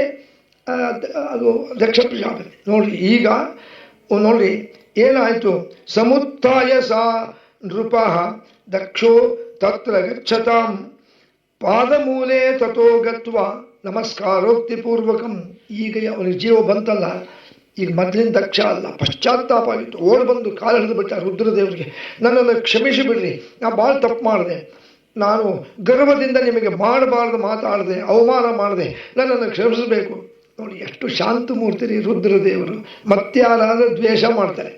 ಮಾವಂದ್ರೆ ನನಗೆ ನಿಮ್ಮ ಮೇಲೆ ಸಿಟ್ಟಿಲ್ಲ, ಇರಲಿ ಹೇಳ್ರಿ, ಪಾಪ ಹೋಮೆಲ್ಲ ಅರ್ಧಮರ್ಧ ಆಗಿದೆ, ಸರಿಯಾಗಿ ಮಾಡೋಣ. ಅದಕ್ಕೆ ರುದ್ರದೇವ್ರನ್ನ ಎಷ್ಟು ಕೊಂಡಾಡ್ತಾರೆ. ಧವಳ ಗಂಗೆಯ ಗಂಗಾಧರ ಮಹಾಲಿಂಗ ಮಾಧವನ ತೋರಿಸಯ್ಯ ಗುರುಕೋಲೋತ್ತುಂಗ. ಎಷ್ಟು ಹಾಡಿವೆ. ಭಾಗೀರಥಿ ಧರನೆ ಭಯವ ಪರಿಹರಿಸಯ್ಯ ಲೇಸಾಗಿ ನೀಸಲವೋ ಸಂತತ ಶರ್ವದೇವ. ಭಾಗವತ ಜನಪ್ರಿಯ ವಿಜಯ ವಿಠಲನಂಗ್ರಿ ಜಾಗು ಮಾಡದೆ ಭಜಿಪ ಭಾಗ್ಯವನ್ನು ಕೊಡು ಶಂಭೋ. ಕೈಲಾಸವಾಸ ಗೌರೀಶ ಈಶ ತೈಲಧಾರೆಯಂತೆ ಮನಸ್ಸು ಕೊಡು ಹರಿಯಲ್ಲಿ. ಎಷ್ಟು ಹಾಡುಗಳಿವೆ ರುದ್ರದೇವರ ಮೇಲೆ. ಸರಿ ಆಯಿತು, ಎಲ್ಲ ಮುಗಿತು. ಮತ್ತೆಲ್ಲ ಸ್ವಚ್ಛ ಮಾಡಿದರು. ಗೋಮಯದಿಂದ ನೆಲವನ್ನು ಸಾರಿಸಿ ಮತ್ತು ಹೋಮಕುಂಡ ಹಾಕಿ ಸಾತ್ವಿಕವಾದ ಹೋಮ. ಮೊದಲೇ ಮಾಡಿದ ಹೋಮ ತಾಮಸ ಹೋಮ, ಒಬ್ಬರಿಗೆ ಅವಮಾನ ಮಾಡಬೇಕು ಅಂತ. ಈಗ ಭಗವಂತನ ಪ್ರೀತಿಗೆ ಮಾಡಿದಾಗ ಹೋಮ ಮುಗಿತು. ಸಾಕ್ಷಾತ್ ನಾರಾಯಣನೇ ಪ್ರತ್ಯಕ್ಷ ಆಗ್ಬಿಟ್ಟ ಹೋಮದಿಂದ, ಹೋಮಕುಂಡದಿಂದ. ಯಾಕೆ ಇಷ್ಟೆಲ್ಲ ಮಾಡ್ತಿದ್ದೀರಿ ಅಂದರು. ಎಲ್ಲರೂ ಬಂದು ಕೈ ಮುಗಿದ್ರು. ಆ ದೇವರು ಹೇಳ್ದ, ನನಗೆಲ್ಲ ಗೊತ್ತದೆ ದಕ್ಷ, ಯಾವಾಗಲೂ ಯಾರ ಮೇಲೂ ಹಾಗೆ ದ್ವೇಷ ಮಾತ್ಸರ್ಯ ಮಾಡಬಾರ್ದಪ್ಪ. ಯಾಕಂದರೆ ನಮಗೆ ದೇವರು ಜನ್ಮ ಕೊಟ್ಟಿದ್ದು ಸಾಧನ ಮಾಡ್ಕೋಬೇಕು, ಕೈಲಾದಷ್ಟು ಪರೋಪಕಾರ ಮಾಡಬೇಕು. ಯಾರೇ ನಮಗೇನೇ ಮಾಡಲಿ ನಾವು ಪ್ರತಿಯಾಗಿ ಮಾಡಲಿಕ್ಕೆ ಹೋಗಬಾರ್ದು. ನಿಮ್ಮದು ಸಾತ್ವಿಕ ಆಗಿದೆ, ಚೆನ್ನಾಗಾಗಿದೆ. ಇಷ್ಟೊತ್ತಿಗೇನಾಯಿತು, ಶುಕಾಚಾರ್ಯ ಹೇಳ್ತಾರೆ, ಪರೀಕ್ಷಿತ ರಾಜ ಇಲ್ಲೂ ಒಂದು ಘಟನೆ ನಡೆದಿತ್ತು. ಆವಾಗ ಒಬ್ಬ ರಾಕ್ಷಸ ಹುಟ್ಟಿದ್ದ. ಅವನ ಹೆಸರು ತಾರಕಾಸುರ ಅಂತ ನಮ್ಮ ದೇಶದಲ್ಲಿ. ಅವನು ಬ್ರಹ್ಮನ ಕೂರು ತಪಸ್ಸು ಮಾಡ್ದ. ಏನು ತಪಸ್ಸು ಮಾಡ್ದ? ನನಗೆ ಮರಣವೇ ಬರಬಾರ್ದು. ಮರಣ ಬರಬಾರ್ದು ಅಲ್ಲಪ್ಪ, ನೀವು ಹುಟ್ಟುಬಿಟ್ಟಿಯಲ್ಲ. ಹೌದು, ನಾನು ಹುಟ್ಟಿನಲ್ಲ.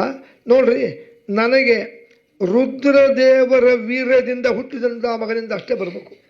ಅವನಿಗೆ ಗೊತ್ತಿತ್ತು ಸತೀದೇವಿ ದೇಹತ್ಯಾಗ ಮಾಡ್ಯಾಳೆ, ಕೈಲಾಸದಾಗ ರುದ್ರದೇವರೊಬ್ಬರೇ ಇದ್ದಾರೆ, ಹೆಂಡತಿ ಅಂತೂ ಇಲ್ಲ. ಮತ್ತು ಅಂದಮೇಲೆ ಹೆಂಡತಿ ಇದ್ದಿದ್ರೆ ರುದ್ರದೇವರಿಂದ ಹೆಂಡತಿ ಹೊಟ್ಟೆಯಾಗ ಮಕ್ಕಳು ಹುಟ್ಟಿ ನಾನು ಸಾಯಿಸ್ಬೋದಾಗಿತ್ತು. ಅವರು ಮದುವೆನೂ ಆಗಿಲ್ಲ, ಒಬ್ಬರೇ ಇದ್ದಾರೆ. ಅದಕ್ಕೆ ರುದ್ರದೇವರ ವೀರ್ಯದಿಂದ ಹುಟ್ಟಿದಂಥ ಮಗನಿಂದ ನಾನು ಮರಣ ಆಗಬೇಕು. ತಥಾಸ್ತು ಅಂದ್ಬಿಟ್ರು ಅವರು. ಸಂತೋಷ ಆಗ್ಬಿಡ್ತು ಅವನಿಗೆ. ನಂಗೆ ಮರಣವೇ ಇಲ್ಲ, ನಂಗೆ ಸಾವೇ ಇಲ್ಲ, ಯಾಕೆ ರುದ್ರದೇವರ ಮದುವೆನಾಗಿಲ್ಲ. ಸರಿ, ಇಲ್ಲಿ ಸತೀದೇವಿ ದೇಹವನ್ನು ಸುಟ್ಕೊಂಡು ನಾಶ ಆದಮೇಲೆ ದೇವತೆಗಳಲ್ಲಿ ನಿಯಮ ಏನು ಅಂದರೆ ಮತ್ತೆ ಅವರೇ ಗಂಡ ಹೆಂಡತಿ ಆಗ್ಬೇಕ್ರಿ, ಬೇರೆ ಹೆಂಡತಿ ಬರೋಂಗಿಲ್ಲ. ಅವಳೇ ಮಾಡಿಬಿಟ್ಲು ಸತೀದೇವಿ. ಇಲ್ಲಿ ದೇಹತ್ಯಾಗ ಮಾಡಿ ಪರ್ವತರಾಜನ ಹೆಂಡತಿ ಮೇನೆ ಅಂತ, ಪರ್ವತರಾಜನ ಹೆಂಡತಿ ಮೇನೆಯಲ್ಲಿ ಮತ್ತೆ ಹುಟ್ಟಿದ್ಲು. ಅದಕ್ಕೆ ಪರ್ವತರಾಜನ ಮಗಳಾಗಿದ್ದರಿಂದ ಅವಳಿಗೆ ಪಾರ್ವತಿ ಅಂತ ನಾಮಕರಣ ಮಾಡಿದರು. ಮೇನೆ ಎಂಬ ತಾಯಿಯ ಮಗಳಾಗಿದ್ದರಿಂದ ಮೇನಕಾತ್ಮಜ ಅಂತ ಆಗ್ತದೆ. ನೀವು ಸುವರ್ಣ ಗೌರಿ ವ್ರತದಲ್ಲಿ ಮಾಡ್ತೀರಿ ನೋಡ್ರಿ, ಮೇನಕಾತ್ಮಜಾಯ ನಮಃ ಸುಗಂಧರಾಜ ಪುಷ್ಪಂ ಸಮರ್ಪಯಾಮಿ ಪಾರ್ವತೇ ನಮಃ ಕೇತಕಿ ಪುಷ್ಪಂ ಸಮರ್ಪಯಾಮಿ ಮಾಡ್ತೀರಿ. ಆಯಿತು. ಮತ್ತು ಪರ್ವತಕ್ಕೆ ಇನ್ನೊಂದು ಹೆಸರು ಗಿರಿ, ಗಿರಿಯ ಮಗಳಾಗಿದ್ದರಿಂದ ಗಿರಿಜಾ. ಆಯಿತಾ? ಆಮೇಲೆ ಎಲ್ಲ ಆಯಿತು, ದೊಡ್ಡವಳಾದಳು. ಅವಳಿಗೆ ಯಾರು ಕೊಟ್ಟು ಮದುವೆ ಮಾಡಬೇಕು ಅಂತ ಅವಳಿಗೆ ಗೊತ್ತಿತ್ತಲ್ಲ. ಹೋದ ಜನ್ಮದಲ್ಲಿ ನಾನು ದಾಕ್ಷಾಯಿನ ಸತಿಯಾಗಿದ್ದೆ, ನನಗೆ ಈಶ್ವರನೇ ಪತಿ ಅಂತಂದು 24 ತಾಸು ಈಶ್ವರನ ಪೂಜಾ ಅವರ ಮನೆ ಎದುರಿಗೆ, ಪರ್ವತರಾಜನ ಮನೆ ಎದುರಿಗೆ, ಪರ್ವತದಲ್ಲಿ ಹಿಮಾಲಯ ಪರ್ವತ, ಅವನೇ ಪರ್ವತರಾಜ ಮನೆ ಎದುರಿಗೆ ಒಂದು ಈಶ್ವರನ ಗುಡಿ ಇತ್ತು. 24 ತಾಸು ಅಲ್ಲೇ ಇರ್ತಿದ್ಲು. ಬೆಳಗ್ಗೆ ಯಾವುದು ಸ್ನಾನ ಮಾಡೋದು, ಈಶ್ವರಂಗ ಅಭಿಷೇಕ, ಈಶ್ವರಂಗ ಪೂಜಾ, ಬಿಲ್ವಪತ್ರೆ, ಸ್ತೋತ್ರ. ಕೊನೆಗೆ ಇದೆಲ್ಲ ಬೇರೆ ವಿಚಾರದಲ್ಲಿ ಬರ್ತದೆ. ಅಂತೂ ಕೊನೆಗೆ ನಾರದರು ಬಂದು ಹೇಳಿದರು, ಇವಳು ಬೇರೆ ಯಾರೂ ಅಲ್ಲಪ್ಪ, ಈಶ್ವರನ ಪತ್ನಿನೇ, ನೀನು ರುದ್ರದೇವರಿಗೆ ಕೊಟ್ಟು ಬಿಡು ಅಂದಾಗ ಈಶ್ವರನಿಗೂ ಪಾರ್ವತಿಗೂ ಮದುವೆ ಆಯಿತು. ಹಾಗಾದರೆ ಈಗ ಈಶ್ವರನ ಹೆಂಡತಿ ಯಾರೀಗ? ಪಾರ್ವತಿ. ಅದಕ್ಕೆ ಮತ್ತೆ ಪಾರ್ವತಿ ಪತಯೇ ಹರ ಹರ ಮಹಾದೇವ್ ಅಂತೀವಿ. ಆಯಿತು. ಮದುವೆ ಆದಮೇಲೆ ಸರಿ, ಮದುವೆ ಆಯಿತು. ನೋಡ್ರಿ, ಈಗೊಂದು 2-3 ವರ್ಷ ಒಬ್ಬನೇ ಇದ್ದ ಈಶ್ವರ. ಅವ್ರಿಗೆ ನಮಗೆ 2-3 ವರ್ಷ, ಅವ್ರಿಗೆ ಅಷ್ಟಕ್ಕೊಂದು ಭಾಳ ಅವ್ರಿಗೆ. ಅಲ್ಲಿಂದ ಮದುವೆ ಮಾಡ್ಕೊಂಡು ಬಂದಳು. ನಿಮ್ಗೆ ಗೊತ್ತಲ್ಲ, 24 ತಾಸು ಜಪ. ಬಂದು ತೊಡೆ ಮೇಲೆ ಕೂತಲು. ಪಾರ್ವತಿ ಕೂತ್ಕೊಂಬ ಜಾಗ ಯಾವುದ್ರಿ? ವಾಮಾಂಕೆ ಸ್ಥಿತಾ ದೇವಿ, ರುದ್ರದೇವರ ಎಡಗಡೆ ತೊಡೆ ಮೇಲೆ ಬಂದು ಕೂತಲು. ನಮಗೆ ನಿಮ್ಮ ಅನುಭವ ಇದೆ. ಹೆಂಡತಿ ಹೊಸದಾಗಿ ಮದುವೆ ಆದಮೇಲೆ ಗಂಡ ಹೆಂಡತಿ ಯಾವಾಗ ನನ್ನ ರೂಮಿಗೆ ಬರ್ತಾಳೋ ಅಂತ ಕಾಯ್ತಿರ್ತಾರೆ. ಇನ್ನೂ ಬರಲಿಲ್ಲ ಅಂತಿರ್ತಾರೆ. ಬಂದಮೇಲೆ ಎಷ್ಟೊತ್ತು ಅಂತಾರೆ. ಇವಳು ತೊಡೆ ಮೇಲೆ ಬಂದು ಕೂತು ತಿರುಗಿ ನೋಡಲಿಲ್ಲರಿ ರುದ್ರದೇವರು. ಅವಳು ಒಂದು 5 ನಿಮಿಷ ಕೂತಲು, ಕಣ್ಣು ಧ್ಯಾನ ಮಾಡ್ತಿದ್ರು. ಒಂದು 10 ನಿಮಿಷ ಆದಮೇಲೆ ಸ್ವಾಮಿ ಅಂದ್ಲು, ಅಂದ್ಲು ಕಣ್ತದ. ಅಲ್ಲ, ನಾ ಬಂದು ಕೂತೀನಿ. ಕೂತಿಯಲ್ಲ, ಆರಾಮ್ ಕೂತ್ಕೊಂಡು ಮತ್ತೆ ಕಣ್ಣು ಮುಚ್ಚಿದ್ರು. ಅಯ್ಯ ಅಲ್ರಿ, ಮತ್ತೆ ಯಾರಾದರೂ ಹೆಂಡತಿ ಯಾವಾಗ ಬರ್ತಾಳೋ ಅಂತ ಕಾಯ್ತಿರ್ತಾರೆ. ನಾ ಬಂದು ತೊಡೆ ಮೇಲೆ ಕೂತರು ನನ್ನ ಕಡೆ ಗಮನ ಇಲ್ಲ. ಮತ್ತೆ 10 ನಿಮಿಷ ಆಯಿತು. ಅಲ್ರಿ, ಅಲ್ಲಿ ಸುಮ್ಮನೆ ಕೂತ್ರೆ ಹೆಂಗೆ? ಅಲ್ಲ, ನೀ ಏನು ಬೇಕು ನಿನಗೆ ಅಂದರು. ಅಲ್ಲ, ಏನು ಬೇಕಲ್ಲ, ಹೊಸದಾಗಿ ಮದುವೆ ಮಾಡ್ಕೊಂಡು ಬಂದೀನಿ, ತೊಳೆ ಮೇಲೆ ಕೂತೀನಿ, ಒಂದು ಸ್ವಲ್ಪ ಕೂಡು ಅಂದ್ರೆ ಮತ್ತೆ ಕಣ್ಣು ಮುಚ್ಚಿ ಧ್ಯಾನ ಶುರು ಮಾಡಿದ್ರು. ಅಲ್ಲಿ ಹನಿಯೇ ಮಾಡ್ಕೊಂಡ್ರು. ಏನಪ್ಪ ಇವರು, ಎಷ್ಟು ವೈರಾಗ್ಯ ಇವರಿಗೆ. ಆದರೆ ದೇವತೆಗಳಿಗೆ ಯೋಚನೆ ಬಿತ್ತು. ರುದ್ರದೇವರು ಪಾರ್ವತಿಯ ಸಂಪರ್ಕ ಆಗಿ ಮಗ ಹುಟ್ಟಬೇಕು. ತಾರಕಾಸುರ ಸಾಯೋದಿಲ್ಲಲ್ಲ. ತಾರಕಾಸುರ ಮಹಾನೀಚ, ದೇಶದಲ್ಲೆಲ್ಲ ಉಪದ್ರವ ಮಾಡಲಿಕ್ಕತ್ತಾನೆ. ಯಜ್ಞ, ಯಾಗ, ಹವನ, ಹೋಮ ಎಲ್ಲ ಕೆಡಿಸ್ತಾ ಇದ್ದಾನೆ. ಎಲ್ಲರಿಗೂ ಸಜ್ಜನರಿಗೆ ತೊಂದರೆ ಕೊಡ್ತಾ ಇದ್ದಾನೆ. ಋಷಿ ಮುನಿಗಳಿಗೆ ಆಶ್ರಮಕ್ಕೆ ಹೋಗಿ ಅವರಿಗೆ ತೊಂದರೆ ಮಾಡ್ತಾನೆ. ಹೆಂಗಾದ್ರೆ ಏನು ಮಾಡ್ಬೇಕಪ್ಪ? ಹಾಗಾದ್ರೆ ಪಾರ್ವತಿ ಪರಮೇಶ್ವರರು ಅವ್ರ ಮಿಲನ ಹೆಂಗೆ ಆಗ್ತದೆ? ರುದ್ರದೇವರಿಗೆ ಕಾಮಕತೆ ಹುಡ್ತಾನೇ ಇಲ್ಲ, ಕಾಮೋದ್ರೇಕ ಆಗ್ತಿಲ್ಲ. ಅಂದರೆ ಪಾರ್ವತಿ ಕಡೆ ಗಮನನೇ ಇಲ್ಲ ಅವ್ರಿಗೆ. ವಿಚಾರ ಮಾಡಿದ್ರು ದೇವತೆಗಳು, ತಡೀರಿ ಅಂತಂದು. ನೋಡ್ರಿ, ತೇಷಾಂ ದಿವೌಕಸಾಂ ಪೂರ್ವಂ ಯಯೌ ಕಾಮಶ್ಚ ತದ್ಗ್ರಹಂ. ಕಾಮ ಮನ್ಮಥ ಅವನ ಮನೆಗೆ ಬಂದರು. ಮನ್ಮಥ, ನಿನ್ನ ಒಂದು ಕೆಲಸ ಆಗ್ಬೇಕಪ್ಪ, ನನ್ನಿಂದನೇ ಏನು ಹೇಳ್ತಪ್ಪ, ನಿನ್ನ ಹೆಂಡತಿನ ಕರ್ಕೊಂಬ ಅಂದರು. ಅವನ ಹೆಂಡತಿ ರತೀದೇವಿ, ಕಾಮನ ಹೆಂಡತಿ. ಏನಿಲ್ಲ, ಕೈಲಾಸ ಪರ್ವತದಲ್ಲಿ ರುದ್ರದೇವರು ತಪಸ್ಸು ಮಾಡಲಿಕ್ಕೆ ತರಲ್ಲ, ನೀ ಕೆಳಗೆ ನಿಂತು ಹೂಬಾಣಗಳನ್ನು ಬಿಡು. ಹೂಬಾಣ ಅಂದರೆ ಮೈಗೆ ತಾಕಲ್ಲ, ದೇಹದ ಒಳಗೆ ಹೋಗ್ತಾವಲ್ಲ, ಗೊತ್ತೇ ಆಗಲ್ಲ, ಕಾಮೋದ್ರೇಕ ಆಗ್ತದೆ. ಕಾಮೋದ್ರೇಕ ಅಂದರೆ ನಮ್ಮ ಕಾಮಕತೆ ಒಂದು ನಮೂನಿ. ಯಾವಾಗ ನಾನು ಸ್ತ್ರೀ ಸಂಪರ್ಕ ಮಾಡ್ತೀನೋ ಅಂತ ಇದಕ್ಕೆ ಕಾಮದ ಪಿಪಾಸೆ ಶುರುವಾಗ್ತದೆ. ಬ್ಯಾಡ್ರಿ, ರುದ್ರದೇವ್ರನ್ನ ಮಾಡ್ಲಿಕ್ಕೆ ಸಾಧ್ಯ ಇಲ್ಲ ಅಂದ. ನಿನಗೆ ಯಾಕಪ್ಪ? ಅಲ್ಲ, ಮತ್ತು ನನಗೇನು ತೊಂದರೆ ಆದರೆ ನಾವಿದ್ದೀವಿ, ನೀ ರತಿಂಗ್ ಕರ್ಕೊಂಡು ಹೋಗು. ಮತ್ತು ಇದು ದೇವ ಕಾರ್ಯ. ಯಾಕೆ? ತಾರಕಾಸುರ ಸಾಯಬೇಕಾಗಿದೆ. ಪಾರ್ವತಿ ಪರಮೇಶ್ವರ ಮಿಲನ ಆಗಿ ಅಲ್ಲಿ ರುದ್ರದೇವರ ವೀರದಿಂದ ಮಗ ಹುಟ್ಟಬೇಕು, ನಡಿ ಅಂದರು. ಆಯಿತು, ನೋಡ್ರಿ, ನೀವೇ ನೋಡಬೇಕು ಅಂದರು. ಸರಿ, ಬಂದ. ನೋಡ್ರಿ, ಪುಷ್ಪಬಾಣಂ ತಥೋ ನೀತ್ವ ಕ್ರಮೇಣ ಪೂರ್ತಿ ನಿಂತ್ಕೊಂಡು ಹಿಂಗೆ ಬಾಣ ಹೊಡೆದ, ಹೂಬಾಣ.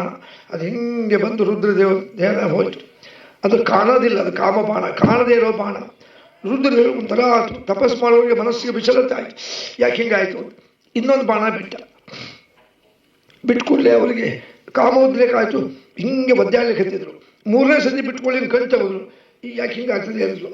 ನಾಲ್ಕನೇ ಬಾಣ ಬಿಟ್ಕೊಳ್ಳಿ ನೋಡ್ರಿ, ಪೂರ್ತಿ ಕಾಮೋದ್ರೇಕ ಆಯಿತು. ಪಾರ್ವತಿ ಕೂತಿದ್ಲು. ಸಮಾಲಿಂಗ್ಯಂ ತಥೋ ಕೃತ್ವ ಸಹೇನ ಪಾರ್ವತಿ ಪೂರ್ವಕಂ, ಪಾರ್ವತಿಯನ್ನು ಗಾಢವಾಗಿ ಆಲಿಂಗನ ಮಾಡ್ಕೊಂಡ್ಬಿಟ್ರು. ಕಾಮೋದ್ರೇಕ ಆಗಿಬಿಡ್ತಲ್ಲ. ಆದ ಕೂಡಲೇ ಪಾರ್ವತಿಯನ್ನು ಯಾವಾಗ ಗಾಢವಾಗಿ ಆಲಿಂಗನ ಮಾಡಿಕೊಂಡ್ರು ಅವರ ದೇಹದಿಂದ ವೀರ್ಯ ಸ್ಖಲಿತ ಆಗಿಬಿಡ್ತು.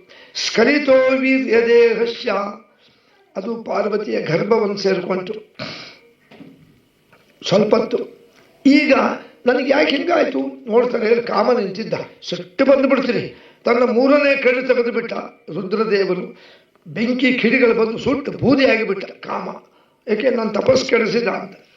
ಆಗ ತಸ್ಯ ಮರಣಂ ಪರಿವೀಕ್ಷ ರುದಂತಿ ರತಿಮೇವಚ ಸಮೀಪೋ ತಥೋ ಗತ್ವ ನಮಸ್ಕಾರೋಕ್ತಿ ಪೂರ್ವಕಂ. ಪಾಪ ಹೆಂಡತಿ ಬಂದ ರತಿ, ನನ್ನ ಗಂಡ ಸುಟ್ಟು ಬೂದಿ ಆದ್ರ ಓಡಿ ಬಂದ್ಲು. ಸ್ವಾಮಿ, ನನ್ನ ಗಂಡನ್ನೇ ಸುಟ್ಟು ಹಾಕಿದ್ರಿ, ಮತ್ತು ನನ್ನ ತಪಸ್ ಕೆಡಿಸಿದ್ನಲ್ಲ, ನಾವಾಗಿ ಬಂದಿಲ್ಲ, ದೇವತೆಗಳು ಬಂದು ಕೆಡಿಸಿದ್ದು ಬಂದೀವಿ.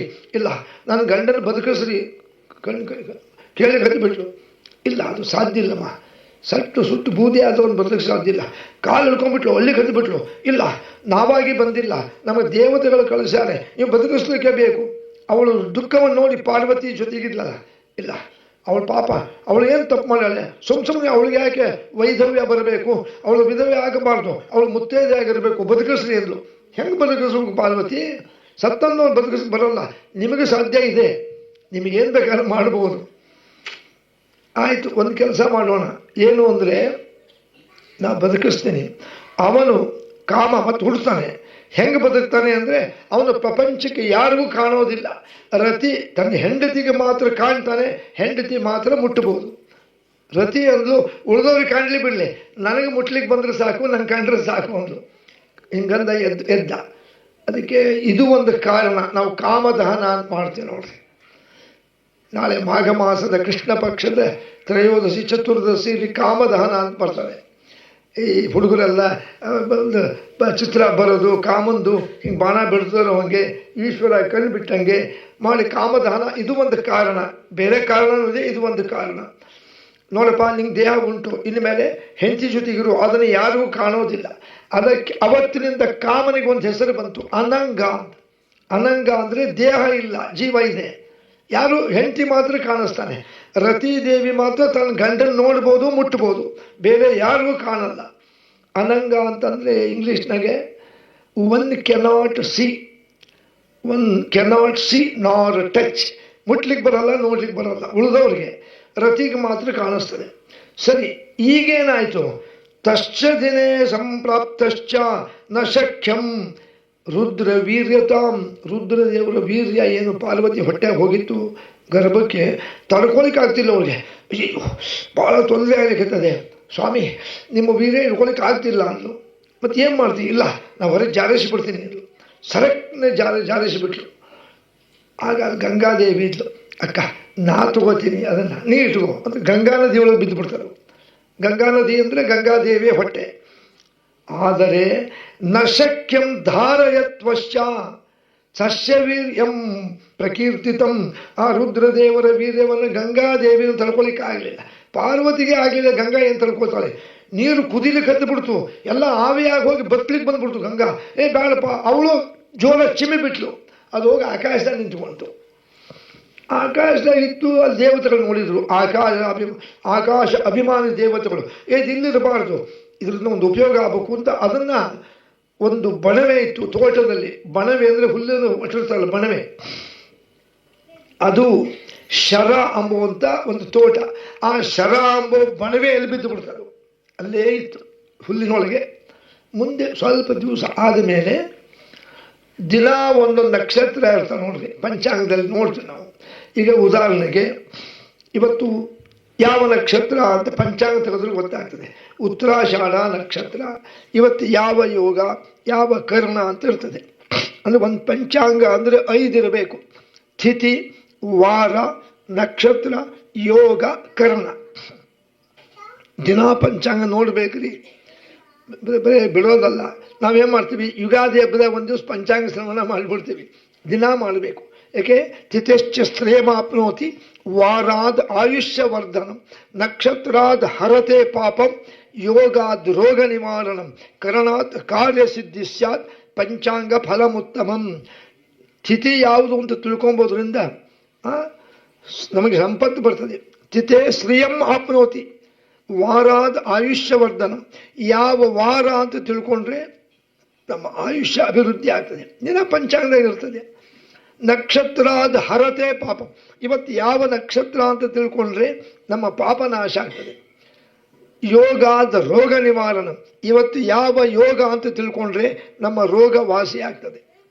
ಕರ್ಣ ಯಾವುದು, ಯಾವ ಕರ್ಣ ಅಂತ ತಿಳ್ಕೊಂಡ್ರೆ ಕರ್ಣಾತ್ ಕಾರ್ಯಸಿದ್ಧಿ ಸ್ಯಾತ್, ನಮ್ಮ ಕಾರ್ಯಸಿದ್ಧಿ ಆಗ್ತದೆ. ಅದಕ್ಕೆ ಪಂಚಾಂಗಂ ಫಲಂ ಉತ್ತಮಂ, ಇವು 5 ಫಲ ಇದೆ. ಸರಿ ಆಯಿತು. ಅವತ್ತಿನ ದಿವಸ ಬಣಮೇಲಿತ್ತಲ್ಲ, ಸ್ವಲ್ಪ ಮ್ಯಾಲೆ ಬಂದಿತ್ತು ವೀರ್ಯ.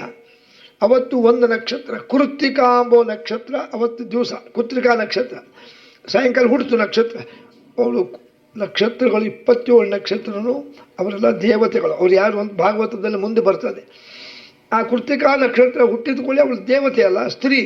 ಅವಳ ದೃಷ್ಟಿ ಯಾಕೋ ಆ ಶರ ಬಣವೆಯಲ್ಲಿ ಹಿಂಗೆ ನೋಡಿದ್ಲು, ಸರಕ್ಕನೆ ಒಂದು ಗಂಡು ಕೂಸು ಆಗಿಬಿಡ್ತು. ನನ್ನ ನೋಡಿದ ಕೂಡಲೇ ಇದು ಮಗು ಆತಲ್ಲ, ಏನಿದು ಯಾವುದು ಅಂತ ಅಲ್ಲಿಂದ ಬಂದುಬಿಟ್ಲು ಅವಳು. ಬಂದು ಅಯ್ಯೋ ಎಷ್ಟು ಚೆನ್ನಾಗಿದೆ ಇದು ಗಂಡು ಮಗು, ಎತ್ಕೊಂಡು ಇದಕ್ಕೆ ಎದೆ ಹಾಲು ಕೊಡೋಣ ಅಂತ ತಗೊಂಡ್ಲು. ಆ ಕೃತ್ತಿಕಾ ನಕ್ಷತ್ರ ಇದ್ದಾಳಲ್ಲ, ಅವಳಿಗೆ ಒಂದು ಮುಖ 6 ದೇಹ. ಮುಖ ಒಂದೇ, ದೇಹ 6. ಮಗು ಎತ್ಕೊಂಡ್ಲಲ್ಲ, ಆ ಮಗು ಎತ್ಕೊಂಡು ಎದೆ ಹಾಲು ಕೊಡಬೇಕು ಅಂತ ತಗೊಂಡ್ಲು. ಅದು ನೋಡ್ರಿ, ಪಾರ್ವತಿ ದೇಹದ ಹೊಟ್ಟೆಗೆ ಸ್ವಲ್ಪ ದಿವಸ, ಗಂಗಾ ನದಿ ಒಳಗೆ ಒಂದು ಸ್ವಲ್ಪ ದಿವಸ, ಆಕಾಶದಾಗ ಸ್ವಲ್ಪ ದಿವಸ, ಆ ಬಣವೆ ಒಳಗೆ ಸ್ವಲ್ಪ ದಿವಸ, ಅದಕ್ಕೆ ಹಸಿವೆ ಆಗಿಬಿಟ್ಟಿತ್ತು. ಎಷ್ಟು ಹಸಿವೆ ಆಗಿತ್ತು ಅಂದರೆ ಅವಳು ಎತ್ಕೊಂಡು ಎದೆ ಹಾಲು ಕೊಡ್ಲಿಕ್ಕೆ ಹೋದ್ಲಲ್ಲ, 6 ದೇಹ ಅಲ್ಲ, ಅದು 6 ಮುಖ ಮಾಡಿಕೊಂಡು ಹಾಲು ಕುಡಿತು. 6 ಮುಖ, ಒಂದಲ್ಲ 6 ಮುಖವನ್ನು ಮಾಡಿಕೊಂಡು ಹಾಲು ಕುಡಿತಾ ಇದೆ. ಅಂದರೆ ದೇವರ ಅವನು ಮಗ ವೀರ್ಯ ಕೃತ್ತಿಕಾ ನಕ್ಷತ್ರದಿಂದ 6 ಮುಖ ಮಾಡಿಕೊಂಡು ಹಾಲು ಕುಡಿಯೋದಕ್ಕೆ ಅವನಿಗೆ ಏನು ಹೆಸರು ಬಂತು? ಷಣ್ಮುಖ. ಅದಕ್ಕೆ ನೋಡ್ರಿ, ಷಣ್ಮುಖ. ಈಗ ನಮಗೊಂದು ಹೊಸ ವಿಚಾರ ಗೊತ್ತಾಯ್ತು. ಏನು, ಯಾಕಪ್ಪ ಷಣ್ಮುಖನಿಗೆ ಯಾಕೆ 6 ಮುಖ? ನಮಗೆ ಗೊತ್ತಿದ್ದೀರಿ, ಕಥೆ ಗೊತ್ತಾಯ್ತು ನೋಡ್ರಿ. ಕೃತ್ತಿಕಾಂಬೋ ನಕ್ಷತ್ರ ದೇವತೆಯ 6 ದೇಹಕ್ಕೆ 6 ಮುಖ ಮಾಡಿಕೊಂಡು ಏಕಕಾಲಕ್ಕೆ 6 ಮುಖದಿಂದ ಹಾಲು ಕುಡಿತು. ಅವಳಿಗೆ ಸಂತೋಷ ಆಗ್ಬಿಡ್ತು. ಅವಳಿಗೆ ಗೊತ್ತಾ, ನಾರದರು ಹೇಳಿದ್ರು, ಇಲ್ಲ ರುದ್ರದೇವರು ವೀರ್ಯ ಕರ್ಕೊಂಬಂದರು ಕೈಲಾಸಕ್ಕೆ. ಅವಳು ಕೃತ್ತಿಕ, ಏನು ಕೃತ್ತಿಕಾ ನಕ್ಷತ್ರ ದೇವತೆ ಏನು ಬಂದಿ? ಇಲ್ಲ, ಇದು ಮಗು ನಿಂಬುದು ಎಲ್ಲ ಕಥೆ ಹೇಳಿದ್ಲು. ಹೌದಾ, ನಿನ್ನ ದೇಹದಿಂದ ಹಾಲು ಕುಡಿತಾ? 6 ದೇಹದಿಂದ ಆಯಿತು, ಇವನು ನಮ್ಮಲ್ಲಿ ಬಿಟ್ಟು ಬಿಡುವಂದ್ಲು.